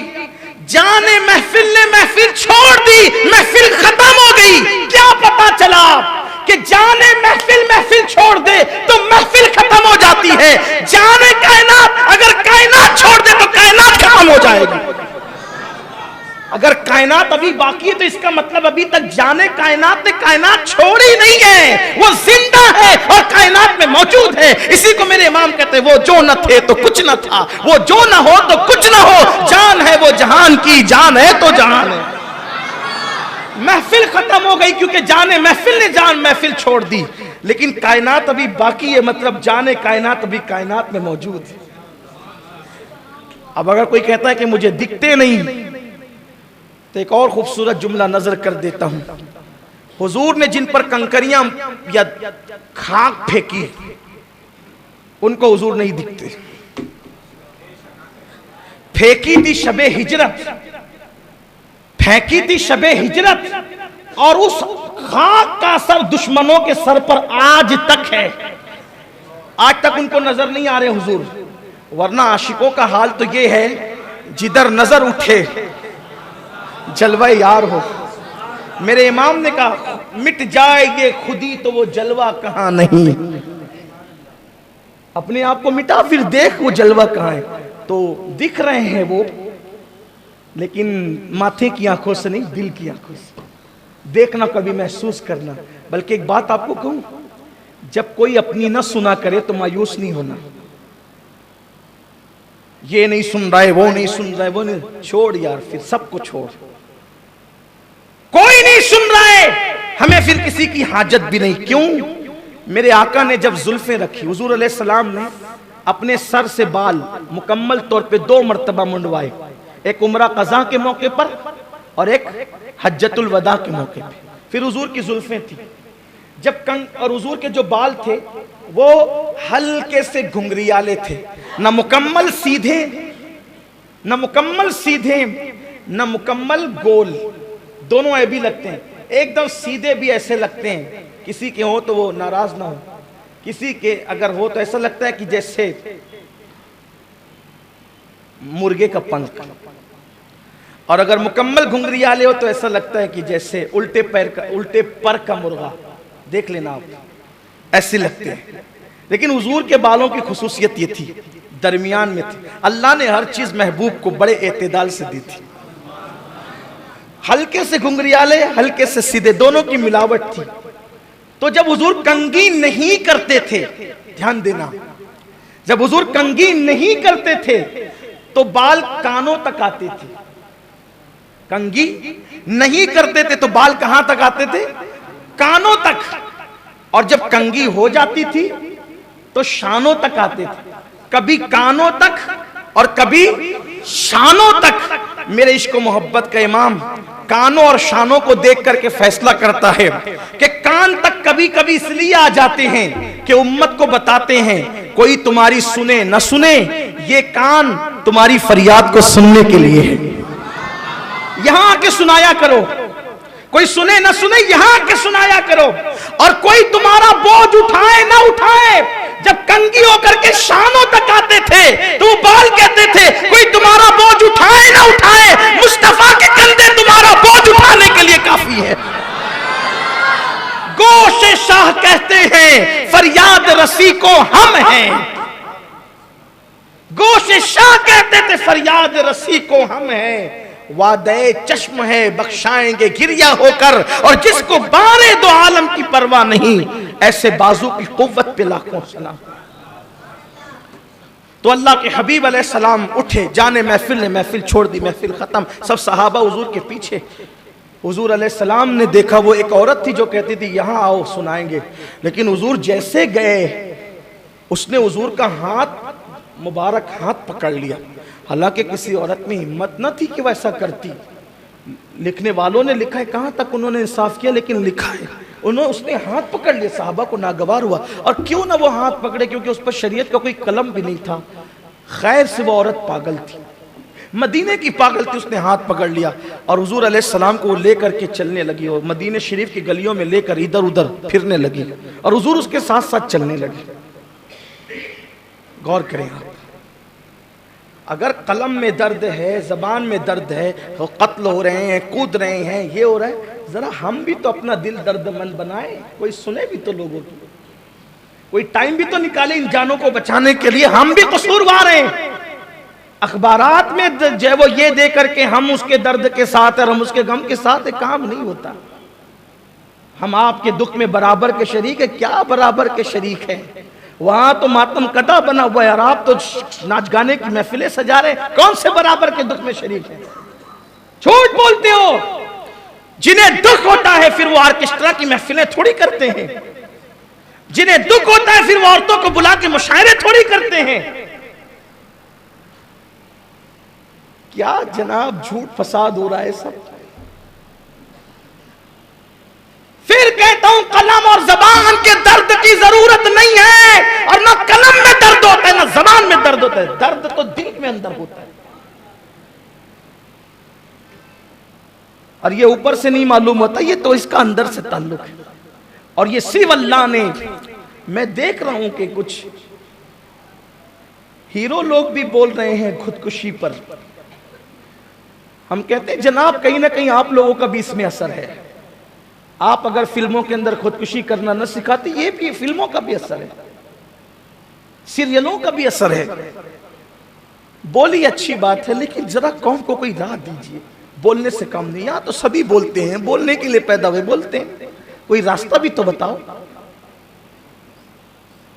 वो हाथ पकड़कर मेरे हुजूर को लेके चले, हुजूर चलते रहे उसके साथ, फिर एक मैदान में ला करके खड़ा कर दिया हुजूर अलैहिस्सलाम को, और फिर बोलती रही, हुजूर सुनते रहे, बोलती रही बोलती रही बोलती रही। एक रंग आता, दूसरा रंग आता, चेहरे साहबा के चेहरे पे आता जाता। बास तो सोचते कि अभी हुजूर हटें, इस बदबख्त को पता चले कि हुजूर को इतना सताने का अंजाम क्या है, इसकी पागलपन का इलाज कर देंगे अभी। लेकिन जब वो जाने लगी तो हुजूर का एक जुमला सुन करके सबके जज्बात सर्द पड़ गए। जब वो जा रही थी तो मेरे आका ने मुस्कुरा के कहा, जब पूरे मदीने में कोई तेरी फरियाद न सुना करे तो तुम मेरे पास आ जाया कर, मैं तेरी सुना करूंगा। और जब वो चली गई तो साहबा ने कहा हुजूर वो पागल थी। हुजूर फरमाते जानता हूं, लेकिन जिसकी कोई नहीं सुनता, अगर मैं भी नहीं सुनूंगा तो ये सुनाने के लिए फरियाद जाएंगे कहां? ये तो पागल औरत थी। ऊंट भी पागल हो जाए तो वो हुजूर से फरियाद करते, और हुजूर पागल ऊंटों की फरियाद भी सुना करते थे। लोगों को सुनो, लोगों को सुनो। गुफ्तगू का इख्तिताम करते हुए अर्ज कर रहा हूं, अच्छे दोस्त तो बनाओ, जो मैंने अर्ज किया, लोगों को सुनो, लोगों को तसल्लियां दो। एक बात एंड पर जाते हुए, अगर समाज में किसी से कोई गलती हो जाए, अगरचे गलती बहुत बड़ी हो, कितनी बड़ी गलती हो, उसको माफ करना सीखिए। टॉर्चर मत कीजिए गलती करने वाले। कोई कितनी भी बड़ी कह रहा हूं गलती करे, उसको टॉर्चर नहीं करना। उसको माफ करना सीखो। मेरे आका अलैहिस्सलाम ने फरमाया तुम्हारा भाई अगर एक दिन में 100 बार गलती करे उसको 100 बार माफ करो। अस्की हुजूर हम 100 बार माफ करें तो अल्लाह कितनी बार माफ करता है? आका फरमाते तुम्हारे यहां 100 की गिनती है, तुम जब जब गलती करते हो मेरा अल्लाह तुम्हें तब तब माफ करता है। माफ करना सीखो। और अगर कोई गलती करे तो लोगों के सामने उसको जलील मत करो, तू ऐसा तू ऐसा, तू इज्जत नफ्स का ख्याल करो। कोशिश करो सालेह तौर पे उसकी इस्लाह करनी। मेरे आका कैसे इस्लाह करते थे? कैसे इस्लाह का अंदाज क्या था? गलती करके आने वाला इधर खड़ा है और चेहरा मुबारक इधर होता था, कहते थे उस कौम का क्या होगा जिस कौम में ऐसी गलती करने वाले लोग मौजूद हैं। समझ जाता था इधर वाला बात किससे हो रही है, या तो टारगेट कर दे। खुद 50 गलतियां करके आया है, रात को पता नहीं रात कैसे गुजारी है, और आस्तीन चढ़ा के कहते तू तो ऐसा, तू अरे छोड़ यार। सैयदुल मासूमीन का तरीका क्या है? सैयदुल मासूमीन का तरीका क्या है? एक शख्स आता है, या रसूलल्लाह मैंने जिना किया है, मुझ पे हाथ लगाएं। हुजूर ने फरमाया जा यहां से, तूने जिना नहीं किया होगा। जिसकी निगाह से खुदा की जात ना छुपी उसकी निगाह से किसी के जज्बात और मामलात क्या छुप सकते थे। लेकिन सैयदुल मासूमीन कानून दे रहे, जा तूने नहीं किया होगा। वो कहता है हुजूर मैंने जिना किया है। तो सरकार फरमाते तूने ऊपरा ऊपरी कुछ मामला किया होगा, जा यहां से। उसने कहा हुजूर मैंने जिना किया है, मुझे हद लगा के पाक कर दे। पता है क्या कहा? आगा फरमाते हैं ये नशे में तो नहीं है, नशे में तो नहीं बकबक कर रहा है, गलत बात तो नहीं कर रहा है। लोगों ने मुंह सूंघा, नहीं हुजूर ये नशे में भी नहीं है। फरमाया इस पे पागलपन का दौरा तो नहीं पड़ता है कि पागलपन की वजह से ऐसा कर। वो आके खुद कह रहे कि मैंने ऐसा किया है, और हुजूर पर्दे डाले जा रहे हैं, और यहां किसी के बारे में कोई सबूत नहीं है। कुरेद रहे, जलील कर रहे। सुन लो मेरे नबी ने फरमाया जब तक कि तुम अपने भाइयों के ऐबों पे पर्दा डालते रहोगे अल्लाह तुम्हारे ऐबों पे पर्दे डालेगा। जब तुम लोगों से पर्दे उठाओगे अल्लाह तुमसे पर्दे उठा के तुम्हें जलील कर देगा। सैयदुल मासूमीन पर्दे डालते हैं, और यहां खुद गुनाहों के दलदल में डूबे हुए लोगों से पर्दे उठाते हैं। ये भी एक वजह है सुसाइड की, लोगों को जलील करने से लोग मरते हैं। खुदा के लिए ऐसा मत करो। जाने जो कर रहे हैं वो गलत कर रहे हैं, फिर कह रहा उनकी तायद नहीं करता, लेकिन हम कहीं ना कहीं उसमें शामिल हैं, हम कहीं ना कहीं उसमें शामिल हैं, उसमें कहीं ना कहीं हिस्सेदार हम भी हो रहे हैं। उसने पहले कहा तो सरकार ने कहा जा यहां से, दूसरी बार कहा तो शायद तूने जिना नहीं कुछ और किया होगा, हल्का काम किया होगा, जिना से उसको ताबीर न कर। फिर कहा, फिर कहते हुजूर मैंने जिना किया, तो कहा नशे में तो नहीं बोल रहा है, मुंह सूंघा तो कहा नशे में नहीं, तो कहा पागलपन का दौरा तो नहीं पड़ता इस पे, पागलपन की वजह से तो नहीं बकबक कर रहा है। लोग घर पे गए जाके तहकीक की, हुजूर ये पागल भी नहीं है, 4 बार कह चुका था। अब सबूत को बात पहुंच गई थी, 5वीं बात क्या की हुजूर ने वो सुन लो। आका फरमाते नादान, जब अल्लाह ने तुझ पे पर्दे डाल रखे थे तो पर्दे पड़े रहने देते, तूने आके मुझे बताया क्यों? ये हुजूर का अंदाज, ये अल्लाह के रसूल का अंदाज है सल्लल्लाहु अलैहि वसल्लम। हम किसी पर तो रहम करें ना, इतनी जल्दी ये सब माशरे हालात तैयार नहीं होते। वो मर रहा है, वो लटक रहा है, वो जहर पी रहा है, वो जो वो पेट में छुरा डाल रहा है, कहीं ना कहीं हम जिम्मेदार। जलील मत करो। एक मर्तबा का वाकया है, एक यूनिवर्सिटी में एक तालिबे इल्म की घड़ी किसी ने चुरा ली। स्कूल में होता ही था, आमतौर पे होता ही रहता है, स्कूलों में, कॉलेजेस में, मदरसे में सब होता रहता है, बच्चे करते हैं, बच्चे हैं। उसकी घड़ी किसी ने चुरा ली। तालिब इल्म खड़ा हुआ, सर जी मेरी घड़ी चोरी हो गई, बड़ी कीमती थी, मेरे अब्बा ने दिया था। सर ने कहा अच्छा, लेकिन अभी तक कोई क्लासरूम से बाहर नहीं गया, आप सबकी झरती ले लें, अपने मालिकों की ज़बान चेक कर ले, सबकी झरती ले ले, मिल जाएगी घड़ी। सर ने कहा अच्छा एक काम करो, तुम्हारी घड़ी मिल जाएगी, कोई निकला नहीं ना क्लासरूम से, तुम्हारी घड़ी मिल जाएगी। कहा सब लोग अपनी अपनी आंखों पे पट्टी बांधो।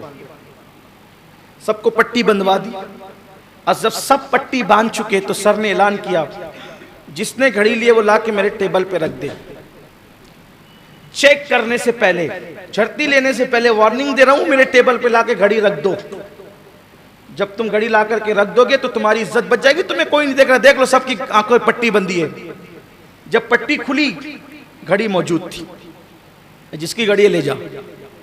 अब पता नहीं था घड़ी किसकी है, यानी पता नहीं था चोरी किसने की है। घड़ी तो जिसकी थी उसने कहा था, पता नहीं चला चोरी किसने की। दिन गुजरते गए गुजरते गए। एक दिन उसी यूनिवर्सिटी के अंदर बड़ा प्रोग्राम था, सालाना प्रोग्राम। उसमें उसी यूनिवर्सिटी के एक बच्चे को, जो उस वक्त मुल्क का वजीर आजम बन चुका था, यूनिवर्सिटी का वही पढ़ा हुआ बच्चा मुल्क का वजीर आजम बन चुका था, पढ़ लिख करके खूब तरक्की करके उरूज पा चुका था। उसको यूनिवर्सिटी के सालाना फंक्शन में बुलाया गया तो सब जूनियर सीनियर सब टीचर्स वहां पर मौजूद थे। जब फंक्शन हो गया तो वो टीचर जिसकी मौजूदगी में घड़ी चोरी हुई थी, वो मुल्क का वजीर आजम, उसका हाथ पकड़ के कहता है, सर आप मुझे पहचानते हो? कौन? मैं कौन हूं? उन्होंने कहा कि आप तो वजीर आजम है हमारे मुल्क के। कहा और कौन हूं? कहा कि हमारे साबिका तालिब इल्म स्टूडेंट हो, हम हमसे पढ़ चुके हो। कहा फिर कौन हूं? कहा बस इतना ही जानता, इससे ज्यादा तो नहीं जानता। कहा कि आपका मुझ पर बहुत बड़ा एहसान है, आपने मेरी जान बचाई है। आप लोग दिल के कानों से इसको सुन लें। सर आपने मेरी जान बचाई है, आप मेरे वो असातिज़ा में से हो जिसने मेरी जान बचाई है। अरे वजीर साहब आप ऐसी बात क्यों करते हैं? ये हिंदुस्तान का वाकया नहीं है, मैं बाहर की दुनिया की बात बता रहा हूं। आप ऐसी बात क्यों करते हैं? आप वजीर आजम, मैं आपकी जान कैसे, मुझे नहीं याद आता मैंने जिंदगी में किसी की जान बचाई। ध्यान से सुनना, मुझे नहीं याद आता मैंने जिंदगी में किसी की जान बचाई। आप कैसे कहते हैं कि मैंने आपकी जान बचाई? कहा सर एक बार आप यूनिवर्सिटी में पढ़ा रहे थे, एक घड़ी चोरी हुई थी। हाँ मुझे याद है वो घड़ी चोरी हुई थी। घड़ी किसने चुराई थी आपको मालूम है? उन्होंने कहा मुझे नहीं मालूम। उन्होंने कहा मुझे नहीं मालूम है किसने चुराई थी। क्यों? क्योंकि जब मैंने सबसे पट्टी बांधने को कहा था तो मैंने भी अपनी आंख में पट्टी बांध लिया था। मैं किसी का ऐब क्यों देखूं? मैं किसी का ऐब क्यों देखूं? मैंने पट्टी बांध लिया था। कहा सर आज बता देता हूं कि वो घड़ी चोर कोई और नहीं था, मैंने चुराई थी। और जब मैंने घड़ी रख दी थी टेबल पर, मैंने टेबल पे घड़ी रख दी थी, उस दिन मैंने दिल में इरादा किया था कि सर तो देख रहे होंगे, अब सर अगर किसी को बताएंगे और ये बात अगर यूनिवर्सिटी में ओपन हो गई तो मैं खुदकुशी कर लूंगा। अगर मेरे दोस्तों में मेरी चोरी की ये बात ओपन हो गई तो मैं खुदकुशी कर लूंगा। लेकिन उस दिन से लेके आज तक के कभी मुझे भनक भी नहीं लगी कि मैंने उस जो चुराया था किसी को पता चला। फिर मेरी इस्लाह हो गई, मैंने तो घड़ी जमा करा दी, पढ़ता रहा। आज मैं मुल्क का वजीर आजम बन गया। सर आपने मेरी वो बात छुपा करके जब वो मेरी जान बचाई है, अगर वो बात आप ओपन कर देते तो मैं उसी दिन खुदकुशी कर लेता। उन्होंने कहा कि वजीर साहब आज आपने बता दी तो आज मुझे पता चला कि आपने चुराई थी, वरना मुझे तक भी बात पता नहीं थी। तो कहा कि लेकिन आपने मेरी जान बचाई। इसी तरह आप किसी के ऐब फैलाते रहते हैं। एक दिन ऐसा आता है कि वो जब वो परेशान होकर के ये कदम उठाता है, किसी के ऐब आम मत कीजिए, किसी के ऐबों को फैलाइए मत। हो सकता है कि आपकी वजह से कोई इस रास्ते पर चल जाए और अपनी बात को इख्तिताम पर पहुंचाते हुए, इख्तिताम पर, एंड पर औरतें क्यों खुदकुशी करती? ये तो मैंने मर्दों से मुताल्लिक बताया। औरतों की खुदकुशी की मुख्तलिफ वजूहात। नंबर 1, शौहर का रवैया औरत के साथ सही नहीं होता, तंग आ जाती है, हालांकि वो भी गलत करती है। एक शौहर को अपनी बीवी के साथ कैसे रहना चाहिए? मैं देख रहा हूं जो लोग मस्जिद में 5 वक्त हाजिर रहते हैं, उन लोगों के मुतालिक भी सुना गया कि बहुत अच्छा घर पे उनका रवैया नहीं है। जिनके हाथ में बहुत देर तक के मैं तस्बीह हिलते हुए देखता हूं, मुझे पता चलता है कि उनके रवैये बहुत घर पे अच्छे नहीं। बल्कि जो बीवी के साथ अच्छा रहता है, लोग उसको बीवी का गुलाम भी कहते हैं। हालांकि गुलामी करना भी नहीं चाहिए, भी क़यामत की निशानियों में से एक निशानी। जी हुजूर आप जैसा कहें वैसा, ये भी नहीं हो। बीवी ना सर पे बिठाने की चीज है, ना पैर में पहनने की चीज है, ना वो जूती है ना वो ताज है। अल्लाह ने उसको बाईं पिसली से पैदा किया है, दिल के करीब की पिसली से। उसे दिल में रखो। अगर उसके मुतालबात पूरे करने की अल्लाह ने ताकत दी तो उसका हर मुतालबा पूरा करो, उसे खुश रखने की कोशिश करो। मेरे आका अलैहिस्सलाम इरशाद फरमाते हैं सल्लल्लाहु अलैहि वसल्लम कि तुम में सबसे बेहतर वो है, सबसे बेहतर जो अपनी बीवी के साथ अच्छा है, और मैं तुम सब में बेहतर हूं कि मैं तुम सब में अपनी बीवियों के साथ अच्छा हूं।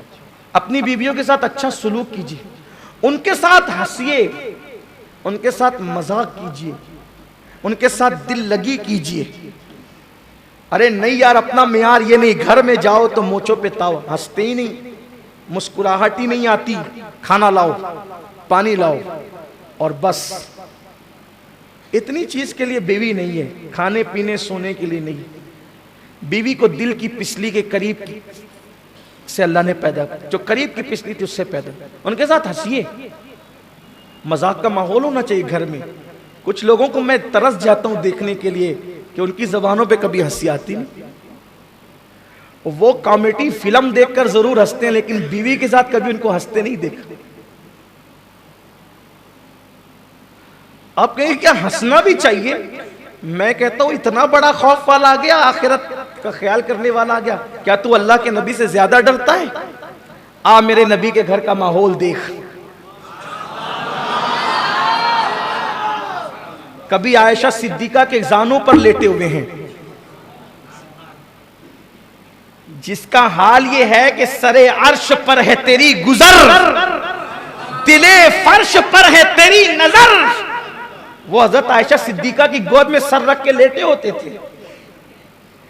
ताद्दुदे अज़वाज का फलसफा तो यही है कि जो अदाएं खदीजा के साथ न मिले वो आयशा सिद्दीका के साथ देख ले, जो अदाएं आयशा सिद्दीका के साथ न मिले वो उम्मे सलमा के साथ देख ले, जो उम्मे सलमा के साथ न मिले वो जवेरिया के साथ देख ले, जो जवेरिया के साथ न मिले वो हजरत सफिया के साथ देख ले, जो हजरत सफिया के साथ न मिले वो जनाब ज़ैनब के साथ देख ले। देखता जा हुजूर की अदाओं को।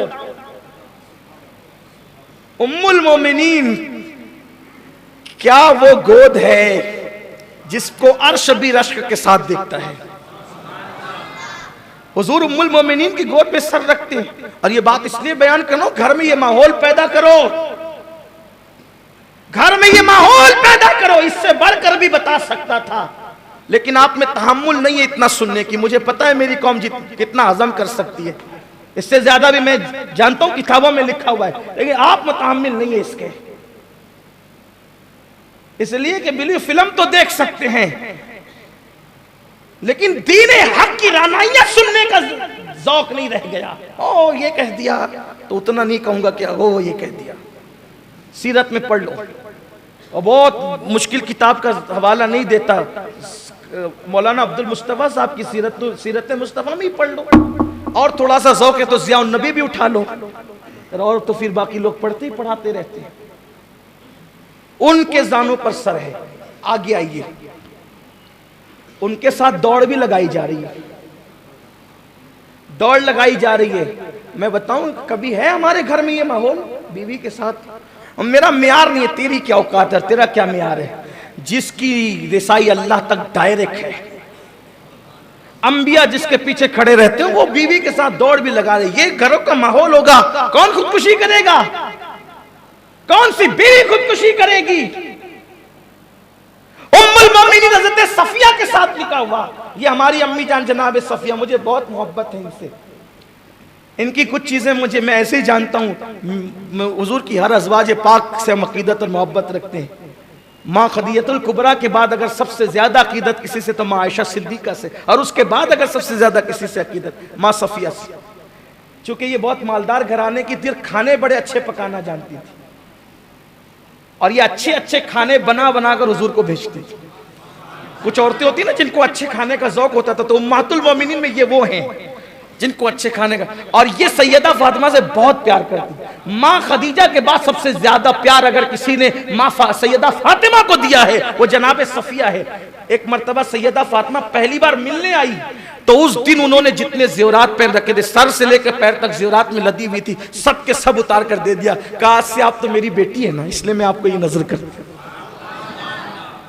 सफिया, अगर अल्लाह घर में आपके बेटी दे तो उसका नाम सफिया जरूर रखिएगा, इस निस्बत से कि हमारे नबी की बीवी सफिया, ये इनका ताल्लुक जो था यहूदी कबीले से। और बल्कि एक दिन अम्मा आयशा ने कह दिया और तू तो यहूदी की बेटी है। ये रोने लगी, है? रोने लगी, मुझे यहूदी की बेटी कह दिया, मुझे यहूदी की बेटी कह दिया। हुजूरा क्यों रो रही हो? हम आए तो रो रही होगी बेचारी, है ना, लेकिन हुजूर की शान में क्यों रो रही हो? मुझे आयशा ने कहा तू तो यहूदी की बेटी। आयशा ने भी कहा, हफ्सा ने भी, दोनों ने मुझे यहूदन कहा, यहूदी की बेटी है।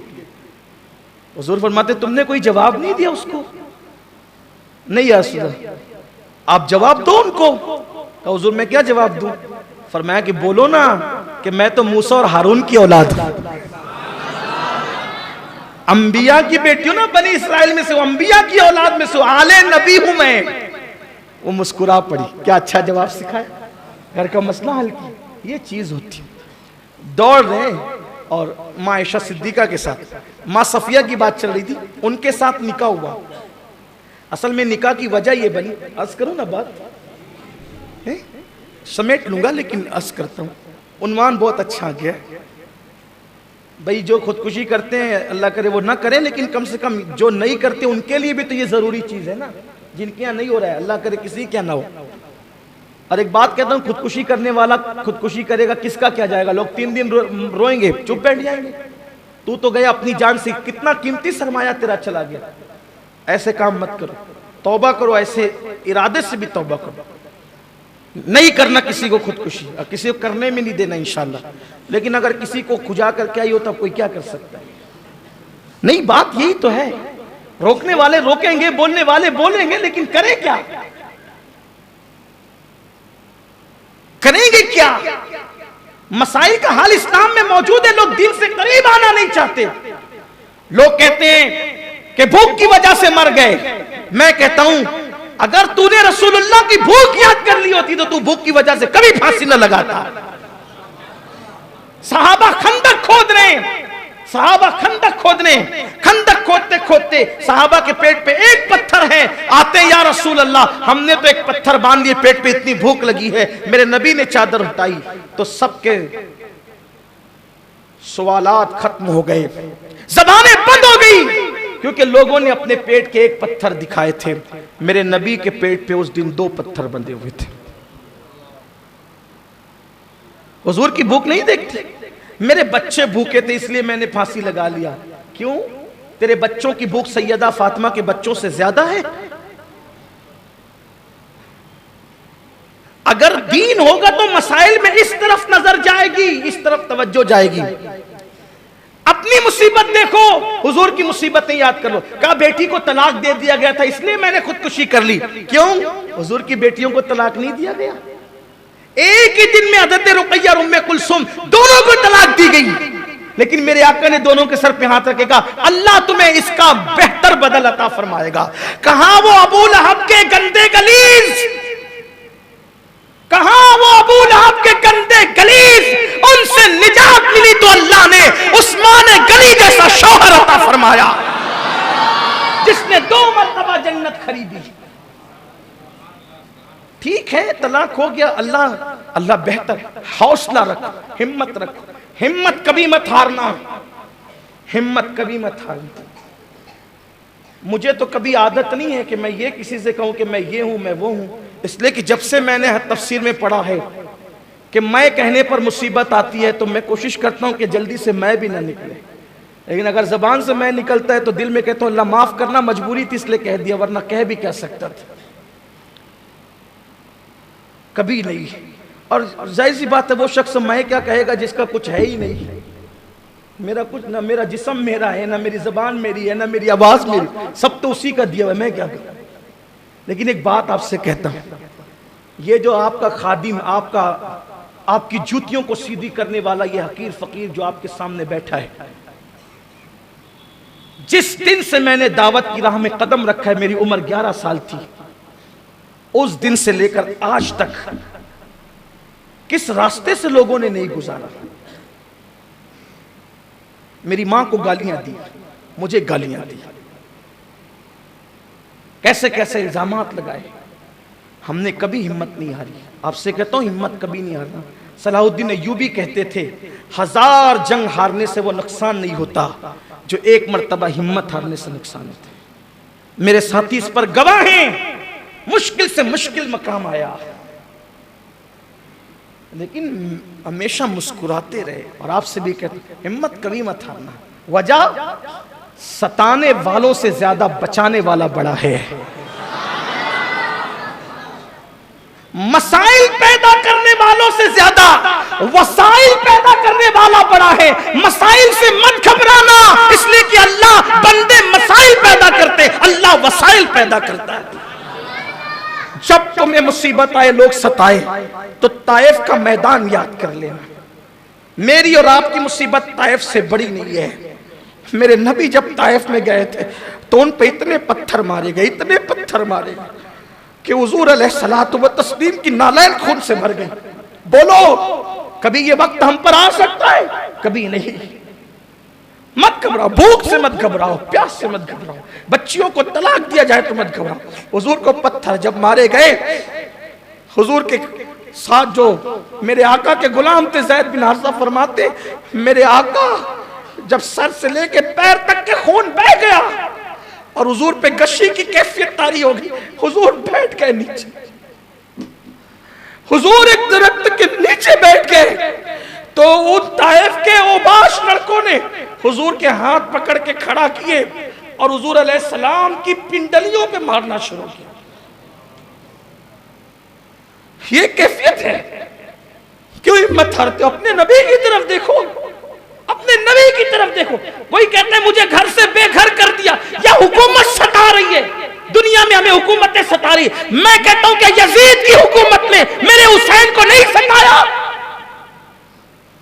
अगर दुनिया में किसी भी मुल्क में, किसी भी खित्ते में मुसलमानों पर हुकूमत का प्रेशर है तो अपने हुसैन की करबला को याद कर लो। और कहता हूं याद रखना, सताने वाला अगर बेघर भी कर देगा तो सताने वाला खुद बेघर हो जाएगा। और जिसे बेघर कर किया जाए और वो हक पर हो तो इंशाअल्लाह वो घर घर नजर आएगा। इसीलिए किसी कहने वाले ने कहा है कि हुसैन कल बेघर थे, आज हुसैन घर घर है।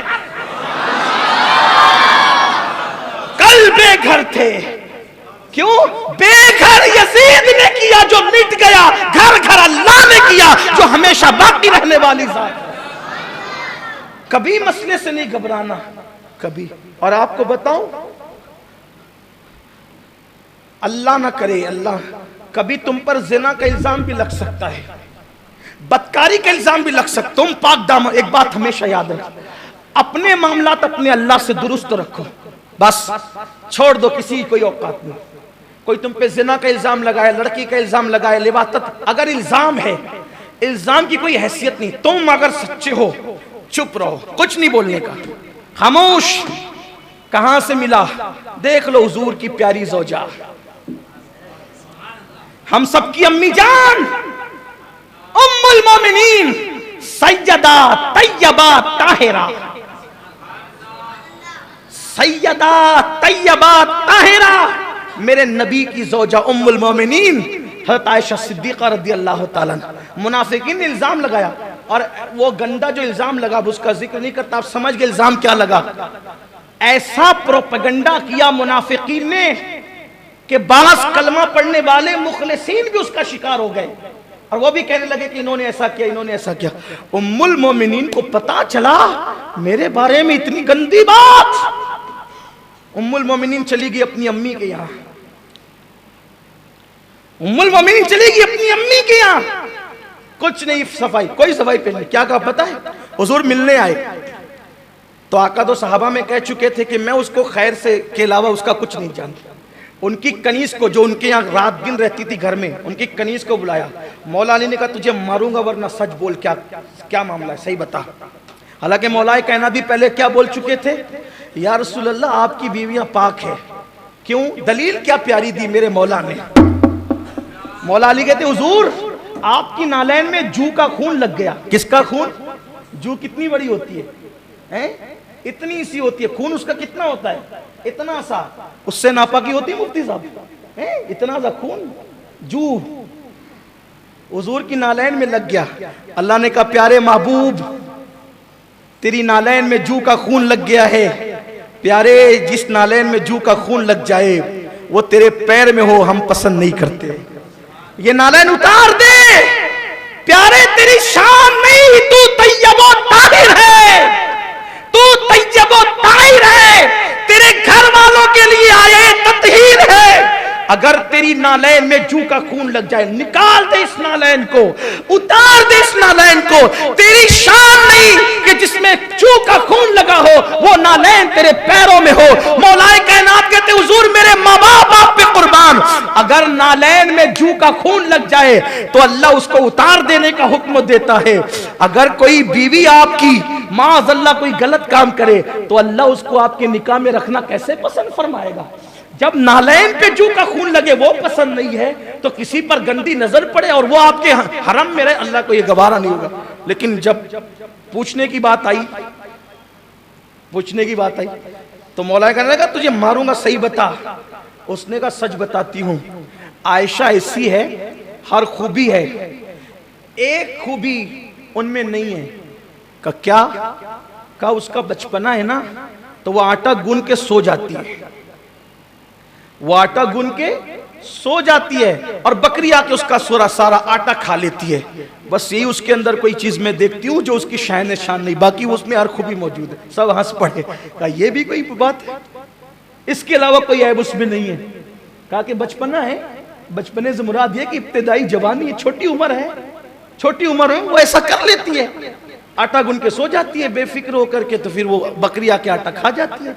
जवानी है ज्यादा, उनको उस वक्त और घरेलू तजर्बात नहीं थे, तो लोग हंस पड़े ये कैसी बात करती है, कोई ऐब नहीं इसके अलावा। लेकिन हुजूर गए, उम्मुल मोमिनीन ने कहा आयशा सच बता तू क्या है। अर्ज की, हुजूर से मुखातिब भी नहीं हुई, बहुत डर था, खौफ था। अपने माँ बाप से कहा, सिद्दीक अकबर से, उम्मे रोमान से, मैं अगर सच बोलूं कि मैं बेकसूर हूं तुम यकीन नहीं करोगे, और अगर मैं कहूं कि मैं कसूरवार हूं तो मैंने कसूर किया ही नहीं, तो फिर मैं अपने आप को कसूरवार क्यों कहूं? फिर एक जुमला कहा, याद कर लेना, जब लोग इल्जामात लगाए तुम सच्चे हो ये जरूर कहना फिर देखना मेरे अल्लाह की मदद। छोटा छोटा इल्जाम लगने पर लोग, इल्जाम लग गया मेरी इज्जत चली गई, अब मैं फांसी ले लूंगा, मैं खुदकुशी कर लूंगी। अरे छोड़ो लोगों, अगर तुम पाक दामानो डरने की जरूरत नहीं। उम्मुल मोमिनीन ने कहा मैं कहूंगी बेकसूर हूं तुम यकीन नहीं करोगे, और कहूं कि कसूरवार हूं जो मैंने नहीं किया है, मैं क्यों इसको अपने ऊपर ओढ़ लूं? मैं तो किसी से कुछ नहीं कहूंगी, मैं तो यही कहूंगी हाजा इफकुम मुबीन, ये बहुत बड़ा गंदा खुला हुआ इल्जाम है, बोहतान अजीम है ये, बोहतान अजीम है ये। अब बोहतान अजीम लग गया, इल्जाम लग गया, अब मैं क्या करूं? तो कहती है मैं कुछ नहीं कहूंगी, वही कहूंगी जो याकूब अलैहिस्सलाम ने कहा था। क्या? वल्लाहुल मुस्तआन वला मा तसिफून। उससे पहले फसब्रुन जमील, फसब्रुन जमील, मैं खूबसूरत सब्र करता हूं, याकूब अलैहिस्सलाम के जुमले। तो उन्होंने कहा मैं खूबसूरत सब्र करती हूं, और खूबसूरत सब्र क्या, रुकूंगी, मैं कोई सफाई नहीं देती, मैं पाक दामन हूं, मैं कोई सफाई नहीं देती, मैं चुप रहूंगी। लेकिन कह क्या रही हूं? वल्लाहुल मुस्तआन वला मा तसिफून। इस मामले का तस्फिया तो बस मेरा अल्लाह ही फरमाएगा। और चेहरा उधर रुक करके, बहुत बीमार हो गई थी सदमे से, जाहिर सी बात है जिसके बिस्तर पे कुरान नाजिल होता उस पर लोगों ने इतना गंदा इल्जाम लगाया। मैं तो जब ये लम्हात पढ़ता हूं तो मुझसे बर्दाश्त नहीं होता, लोगों ने छोड़ा किसको है, मगर हिम्मत नहीं हारना। उम्मुल मोमिनीन ने बहुत बीमार हो गई थी, बैठने की ताकत नहीं थी, वल्लाहुल मुस्तआन वला मा तसिफून कह करके चेहरा फेर लिया और दीवार की तरफ रुक करके लेट गई। बस इतना कहना था। वल्लाहुल मुस्तआनु अला मा तसिफून। अल्लाह तस्लिया फरमाने वाला है, अल्लाह खुलासा करने वाला है। जो अल्लाह को पुकारे फिर वो तो मुस्तान है, मदद करने वाला है। कहां जाता है? इधर उम्मुल मोमिनीन ने आयत पढ़ी, वल्लाहुल मुस्तआनु अला मा तसिफून। इधर उन्होंने रुख फेर करके आंख बंद कर ली, उधर हुजूर पर वही के नुज़ूल के आसार जाहिर हो गए। और सूरह नूर की 10 आयतें नाजिल हुई जिसमें हजरत आयशा सिद्दीका की अल्लाह ने पाक दामनी को बयान फरमाया। उम्मुल मोमिनीन से हुजूर ने कहा, आयशा मुबारक हो, आयशा मुबारक हो, देखो तुम्हारे लिए अल्लाह ने कैसी बरात नाज़िल फरमाई। उम्मुल मोमिनीन कहती है, मैं तो बेकसूर थी और मुझे यकीन भी था कि मेरा अल्लाह मेरी बेगुनाही को बयान कर देगा, लेकिन मैं तो बस इतना सोचती थी अल्लाह जिब्रील को भेजेगा और कह देगा कि आयशा बेकसूर है तो मेरी बेकसूरी जाहिर हो जाएगी। लेकिन मुझे ये उम्मीद नहीं थी कि मेरी बरात में, मेरी तहारत में अल्लाह कुरान की आयतें नाजिल फरमाएगा, क्योंकि अगर हदीस में आता तो लोग कभी पढ़ते कभी नहीं पढ़ते छोड़ देते। मगर अल्लाह की शान देखो, जिसने अल्लाह पे भरोसा करके खामोशी इख्तियार की, अल्लाह ने कुरान की आयतें नाजिल कर दी। आज भी हाफिज कुरान उस वक्त तक के तरावी में कुरान खत्म नहीं करता जब तक कि आयशा की तहारत को बयान नहीं कर लेता। और मेरे आका इमाम अहले सुन्नत कहते हैं, शमा दिल मिशकातन, सीना जुजाजा नूर का, तेरी सूरत के लिए आया है सूरा नूर का। इल्जाम लग जाए घबराना, आप पाकदम डटो, मुकाबला करो, मसाइल से भागो मत। तो अब वो बात आखिरी जो करने चला था कि औरतों पे इल्जाम लग जाते हैं, डर जाती है, तोहमत लग जाती, नहीं कोई जरूरत है, रिश्ते जल्दी नहीं आते, परेशान हो जाती, कोई बात नहीं। और आखिरी बात, कभी सास का ताना, ननन का ताना, जिठानी का ताना, देवरानी का ताना, ये बर्दाश्त नहीं होता। शौहर भी ताना देता है। माजी करीब में जो खुदकुशी हुई है उसका सबब पता नहीं, हकीकत क्या है, मीडिया पे कोई भरोसा नहीं किया जा सकता, लेकिन जो जाहिरी वजूहात सामने आई है वो जहेज है। बस ये पैगाम दे के बात खत्म करना है। जहेज, जहेज मुसलमानों में नहीं है। जो जहेज सबब बन रहा है ना, जहेज जो सबब बन रहा है, जिसे लोग अपनी जबान में दहेज भी कहते हैं। जहेज का के मुतालिक ये कहा जाता है कि बेटी वाले शादी के दिन अपनी बेटी को जो दे उसको जहेज कहते हैं, वो बेटी की मिल्कियत है। और पता नहीं कहां से ये बात आ गई कि जहेज देना सुन्नत है। जहेज देना इसलिए लोग दे रहे हैं। अब लोग दे रहे हैं तो कुछ भिखारी लोग मांग भी रहे हैं। हंसने की बात नहीं है, दिल के जज्बात है। बल्कि खूबसूरत बेटियां, पढ़ी लिखी बेटियां गरीबों की इसीलिए बैठी हुई है कि उनके पास भीख देने के लिए कुछ नहीं है। एक जगह रिश्ता तय हुआ, अभी हमारे सुन्नी दावत इस्लामी के एक बहुत बड़ी ब्रांच के निगरान, नाम नहीं लूंगा, उनकी भतीजी का रिश्ता तय हुआ, मंगनी भी हो गई। उन्होंने मुझे फोन किया, मंगनी के बाद जब वो दूल्हा का बाप यानी दुल्हन का ससुर, वो कहते हैं कि वो तो आपने बरी इतनी नहीं लिया और ऐसा हुआ वैसा हुआ, ये हुआ वो हुआ। मैंने उनसे कहा खत्म कर दिया जल्दी से, मैं इस तरह की बात नहीं, मेरी तबीयत में बहुत जोड़ना है, तोड़ने की बात कभी नहीं करता, लेकिन अच्छी तरह से बुजुर्गों के साथ बैठकर तजुर्बा है। इसलिए कि जो बेटी लेकर खुश न हो, तवज्जो करें मेरे जुमले पे, जो बेटी लेकर खुश न हो, आखिर आप क्या दे देंगे तो वो खुश होगा? आप क्या देंगे तो वो खुश होगा? है कोई बात? अरे बेटी से जब वो खुश नहीं हो रहा है, अब बेटी से बड़ी भी कोई चीज है देने की? जो बेटी लेके खुश ना हो, क्या लेके खुश होगा? वो कभी खुश नहीं होगा आपसे। इसलिए ऐसे लोगों से रिश्तेदारी करना ही नहीं, मत करो, मत करो। गरीब से गरीब के साथ भी याद हो, लालचियों के साथ, उसकी लालच कभी नहीं भरेगी। कुछ हमारे बुजुर्गों ने लिख दिया है किताबों के अंदर कि जहेज देना सुन्नत है, लेकिन मैं यहां थोड़ा सा माजरत करते हुए, ये जो आपने इस एंगल से देखा ना कि जहेज देना सुन्नत है, मैं कहता हूं कोई जहेज देना सुन्नत नहीं है, कुछ सुन्नत नहीं, कोई जहेज देना सुन्नत नहीं। उसको दूसरे एंगल से आप देखें, मैं ये तो नहीं कहूंगा कि मेरी ये तहकीक है, क्योंकि मैं कोई मुहक्किक आदमी नहीं हूं, फकीर हूं। आप एक फकीर की बड़ समझ के सुन ले, पसंद आए तो कबूल, नहीं पसंद आए तो यही छोड़ के चले जाओ, कोई बात। इतनी तो सब समझ में आ गई ना जो मैंने कुरान हदीस से टच में कही है, लेकिन ये मैं अपने जहन की कह रहा हूं।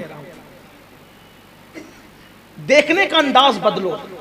जय सुन्नत, सुन्नत उसकी फेरिस्त भी है, चक्की, बिस्तरा, 8 10 20 बर्तन जो भी है, तो 8 10 20 बर्तन आप सुन्नत बताते हो तो लोग 80 मांगते ही हैं, देना ही पड़ता है। उसको दूसरे एंगल से देखो आप, बात अगर समझ में आए तो ले लेना, वरना छोड़ देना। फिर कहता हूं कोई मुनाजरा, कोई बहसबाजी के लिए ये वर्क नहीं खोल रहा हूं, हाँ जिसकी मर्जी आए, लेकिन एक बात, एंगल, देखने का एंगल। पानी का गिलास है, आधा भरा हुआ है, आधा खाली है। आप पूछेंगे कि क्या है, कोई कहेगा आधा खाली है, कोई कहेगा आधा भरा है। कौन झूठ बोल रहा है? कौन झूठ बोल रहा है? दोनों सही बोल रहे हैं। तो मेरी बात भी सही है। आप कहते हो सैयदा फातिमा को जायज दिया, मैं कहता हूं नहीं दिया। फातिमा तो ज़हरा को कोई जायज नहीं दिया। कफिर वो दिया, वो क्या था? मैंने कहा मुझे जो बात समझ में आती वो ये है कि अगर हुजूर सैयदा फातिमा को जहेज देते तो फिर हुजूर की कोई एक बेटी नहीं थी सैयदा फातिमा। हम अहले सुन्नत के अकीदे में हुजूर की 4 बेटियां हैं, ठीक? सैयदा ज़ैनब, रुकैया, उम्मे कुलसूम, 3 ये भी है, चौथी वो भी, और चारों हुजूर ही की बेटियां हैं। चारों हुजूर ही की बेटियां हैं। कोई यूट्यूब पे आकर कितना भी बके कि ये उम्र बताओ और वो उम्र बताओ, हम कुरान पे ईमान लाए, हम तारीख पर ईमान नहीं लाए। और हुजूर की 3 से जायद बेटियां कुरान से साबित है। हुजूर की आजकल बैठ करके हो रहा है ना कि हुजूर की 4 बेटियां नहीं थी, हुजूर की तो एक ही बेटी थी, तारीख में बताओ। हम कहते हैं हम तारीख पे ईमान नहीं लाए। अगर तारीख उठा के देखे तो भी तारीख में और भी कुछ है, तारीख में और भी कुछ है।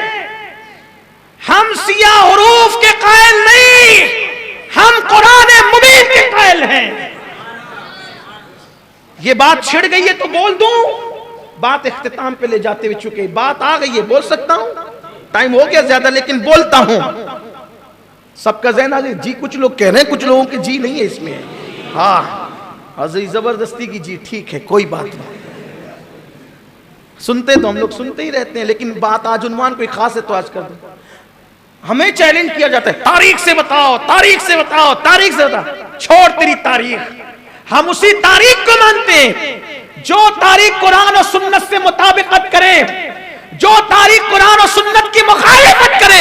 लिखने वाला कितना भी बड़ा है, हम उसको जूते की नोक पे रखते हैं। हुजूर की 3 से जायद बेटियां कुरान से साबित है। कुरान कहता है या अय्युहन नबी कुल लिअज़वाजिका व बनातिका व निसाइल मुमिनीन। ऐ नबी, कुल बोलिए, फरमाइए, किससे? लिअज़वाजिका, अपनी बीवियों से, व बनातिका, व बनातिका, अपनी बेटियों से, व निसाइल मोमिनीन, और मोमिनों की औरतों से। 3 ग्रुप किए कुरान ने औरतों के, लिअज़वाजिका व बनातिका व निसाइल। बोलिए आप, ऐ महबूब आप बोलिए, किससे?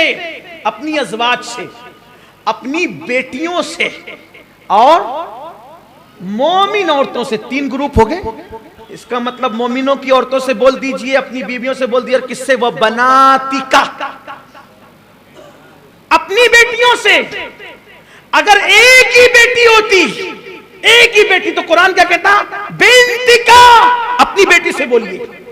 और 2 होती, इसलिए कि अरबी का कायदा है, हर जबान में वाहिद है और जमा है, हर जबान में वाहिद और जमा है। ये अरबी की फसाहत है, अरबी में वाहिद जमा नहीं है। वाहिद तस्निया, जमा भी फिर नहीं, जमा किल्लत, जमा कसरत, ये है अरबी का कायदा। अब कुर्बान जाए, अगर एक होती वाहिद का सेगा आता, 2 होती तस्निया का सेगा आता, अल्लाह अकबर, और सिर्फ 3 होती, सिर्फ 3 होती, 3, सिर्फ 3 होती, सिर्फ 3, है ना। तो वो 3 की बात भी नहीं की गई, लेकिन यहां पर अगर जमा किल्लत भी मुराद लिया जाए, वो बनाती का, तो जमा किल्लत कम से कम 3 से शुरू होती है और 9 पर खत्म होती है। अब कुरान कहता है कुल्ली अज़वाजी का व बनाती का, ऐ महबूब अपनी बेटियों से कहो, तो कम से कम अगर जमा किल्लत भी मुराद लिया जाए तो नबी की कम से कम कितनी बेटी होनी चाहिए? कम से कम कितनी? कम से कम कितनी? 3 से ज्यादा बेटियां तो कुरान कह रहा है, 3 से ज्यादा। तो पता चला कि नबी की एक बेटी, तो जब कुरान कह रहा है कि 3 से ज्यादा थी, जब कुरान कह रहा है कि 3 से ज्यादा थी, तो तू क्यों कहता है कि एक थी? नहीं साबित कर सकते, कुरान है। बहरहाल, तो हुजूर अलैहिस्सलाम के बारे में अगर ये कहते हैं कि उन्होंने सैयदा फातिमा को जहेज दिया, सैयदा फातिमा को, सैयदा फातिमा को, हुजूर की एक बेटी थोड़ी थी, सैयदा ज़ैनब को क्यों दिया वो साबित करो, उम्मे कुलसूम को दिया वो साबित करो, रुकैया को दिया वो साबित करो। और पता चला अगर हुजूर इनको देते तो उनको भी देते, हुजूर इनको देते तो उनको भी देते। आप कहेंगे वो क्यों? वो इसलिए कि एक औरत हुजूर अलैहिस्सलाम की प्यारी ज़ौजा उम्मुल मोमिनीन हज़रत आयशा सिद्दीका के पास आई, अम्मा आयशा ने उसको खजूर दी, अम्मा आयशा के हाथ से उसने खजूर ली, उसके साथ 2 बेटियां थी, 2 टुकड़े किए, दोनों बेटियों को दिए। जब वो चली गई, उम्मुल मोमिनीन ने कहा या रसूल अल्लाह, या रसूल अल्लाह, मैंने उसको खजूर दिया, उसके साथ 2 बेटियां आई थी, मैंने उसको एक खजूर दी तो उसने दोनों के बराबर बराबर टुकड़े किए और दोनों को दिया। हुजूर ने फरमाया आयशा, अगर वो एक खजूर के बराबर टुकड़े न करती और कम ज्यादा करती और दोनों में इंसाफ नहीं करती, तो कयामत के दिन उसको अल्लाह की बारगाह में जवाब देना होता खजूर की तकसीम पर। यानी खुद की खजूर नहीं है, दूसरे की दी हुई खजूर है, तो भी दोनों बेटियों को बराबर बराबर, कम ज्यादा नहीं किया। यहां तो यह है कि किसी बेटी को कारखाना पूरा उठा के दे दिया, किसी को तराशन भी नहीं पूछा जाएगा। किसी बेटी को, किसी बेटे को 4-4 घर दे दिया, किसी को एक से भी महरूम किया, पूछा जाएगा। जब खजूर की तकसीम में बराबरी है, तो जो रसूल खजूर की तकसीम में बराबरी का हुक्म दे, हुजूर से ये माज़अल्लाह कैसे मुमकिन है कि जो खजूर की तकसीम में बराबरी का हुक्म दे, वो एक बेटी को जहेज दे दे और 3 बेटियों को कुछ ना दे? तो हुजूर ने फिर सैयदा फातिमा को जहेज दिया? नहीं दिया, लेकिन दिया तो ना। हुजूर के घर से चक्की गई थी ना, चमड़े का बिस्तर गया था ना, 2 तकिए गए थे ना, मशकीज़ा गया था। मैंने कहा बिल्कुल गया था हुजूर के घर से, लेकिन सैयदा फातिमा को नहीं गया था। बात असल ये है, जिस एंगल से मैं दिखाना चाहता हूँ वो ये है कि मौलाए कायनात हुजूर के सिर्फ दामाद ही नहीं है, हुजूर के चचाजाद भाई भी हैं। और मौला अली की परवरिश हुजूर ने अपने घर में की, हुजूर ने अपने घर में की। मौलाए कायनात का कोई घर नहीं था, घर का सामान नहीं था। अगर बफर्ज़े मुहाल मौला अली का रिश्ता सैयदा फातिमा के साथ ना होता और किसी और के भी साथ होता, तो बोलो उनके घर के सामान की जिम्मेदारी हुजूर के करम पर थी कि नहीं थी? हुजूर, तो हुजूर अलैहिस्सलाम ने सैयदा फातिमा को जहेज नहीं दिया बेटी की हैसियत से। हुजूर अकरम सल्लल्लाहु अलैहि वसल्लम ने जिस अली की परवरिश की थी, पढ़ाया था, लिखाया था, तरबियत की थी, अब उनका नया घर बस रहा था, तो उनके यहाँ बर्तनों की जरूरत थी और जानते थे कि इस वक्त तो अली लाने की पोजीशन में नहीं है, तो हुजूर अलैहिस्सलाम ने वो बेटी को नहीं बल्कि ये सारा सामान अपने चचा के बेटे, चचाजाद भाई मौला अली को अता फरमाया। खत्म हो गया जहेज का शिशमैल ही चकनाचूर हो जाता है। तो लोगों को ये गलत फहमी हुई। अब मेरी गुजारिश आपसे, इतनी लंबी चौड़ी बात जो वक्त गुजरने के बाद मैंने की, जिनकी अभी तक शादी नहीं हुई, अब हमें एक काम करना है। जिनकी अभी तक शादी नहीं हुई है वो अल्लाह के घर में आज इरादा करें कि अब मैं मालेगांव में ऐसी शादी करूंगा कि जिसमें बैठते वक्त जब रिश्ता तय होगा तो ये बात कही जाएगी, हम सिर्फ दुल्हन ले जाएंगे, हम सिर्फ दुल्हन ले जाएंगे, दुल्हन के साथ कुछ नहीं ले जाएंगे। एक आदमी शुरू करे, देखो कैसे शुरू होता है। कुछ लोग हैं जिनकी शादी नहीं हुई अभी तक, शर्माओ नहीं, पब्लिक जमा करना मकसद नहीं है, एक मिशन शुरू करना है। बोलो कितनों की शादी नहीं हुई, हाथ उठाओ, उठाओ भाई। हाँ भाई उठाओ उठाओ। देखो अगर ऐसा है तो मैं भी एक उठा सकता हूं, इसलिए कि हाथ दो या शादी एक ही हुई है तो मैं भी एक उठा सकता हूं, लेकिन नहीं उठाऊंगा इस वक्त।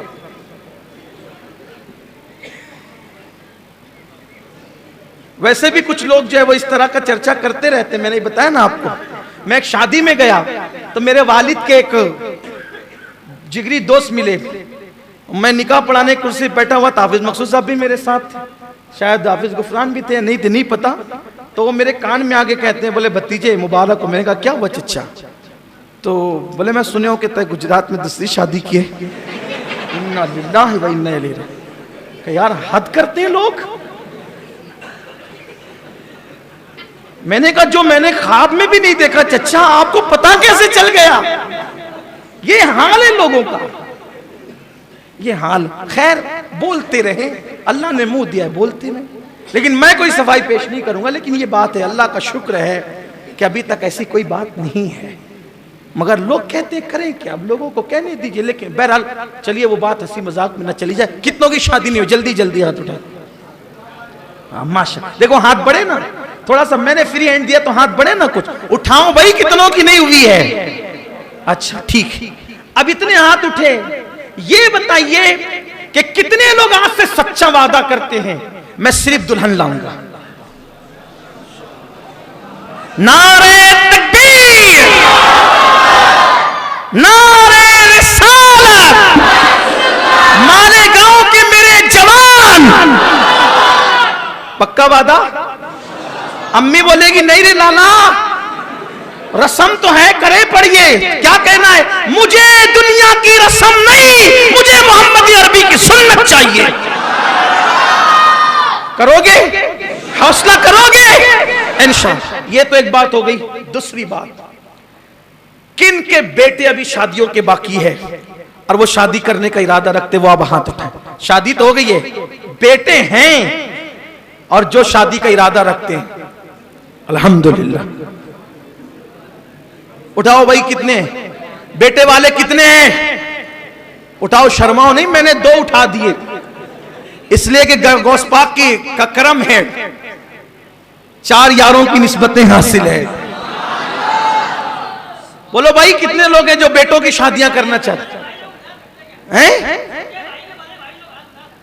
बड़े भाई लोग उठा सकते हैं, अगर उनकी चलती है तो घर में जरूर उठा लें, वरना आपकी भाभी कहेगी कि तुम्हें क्या आ गया, बच्चा तो हमने परवरिश किया है, तो इसको बेचने तो दो, फरोख्त तो करने दो। बेचने के लिए बड़ा किया था, इसको बेचने के लिए बड़ा किया था, जैस के बाद बेचने तो दो। तो जो बेचने के लिए बड़ा करते उन्हें करने दो ना, वो बेच भी लेंगे। बोलिए कितने लोग अल्लाह ने जिनको बेटे दिए हैं शादी करेंगे? अब वो अहद करे बेटों के बाप कि मैं सिर्फ दुल्हन लाऊंगा, सिर्फ बहू लाऊंगा इंशाअल्लाह। अगर हम इसको शुरू, देखो शुरू कहीं ना कहीं से करना पड़ेगा, कहीं ना कहीं से शुरुआत, कहीं ना कहीं से शुरुआत करनी पड़ेगी। जब हम शुरू करेंगे इंशाअल्लाह तो जो जहेज के भिखारी हैं इंशाअल्लाह एक दिन उनको जरूर गैरत आएगी और हमारे माशरे से जहेज का खात्मा हो जाएगा इंशाअल्लाह। अल्लाह ताला सबको तौफीक अता फरमाए, अल्लाह हम सब पर करम फरमाए और अल्लाह हमारे माशरे को ज़िना से, खुदकुशी से और जैसे जैसे जराइम से पाक फरमाए। गुफ्तगू के दरमियान अगर कोई गलती हो तो अल्लाह माफ़ फरमाए। रिसालत के परवानों, हर सनीचर को बाद नमाज इशा सुन्नी दावत इस्लामी के आलमी मरकज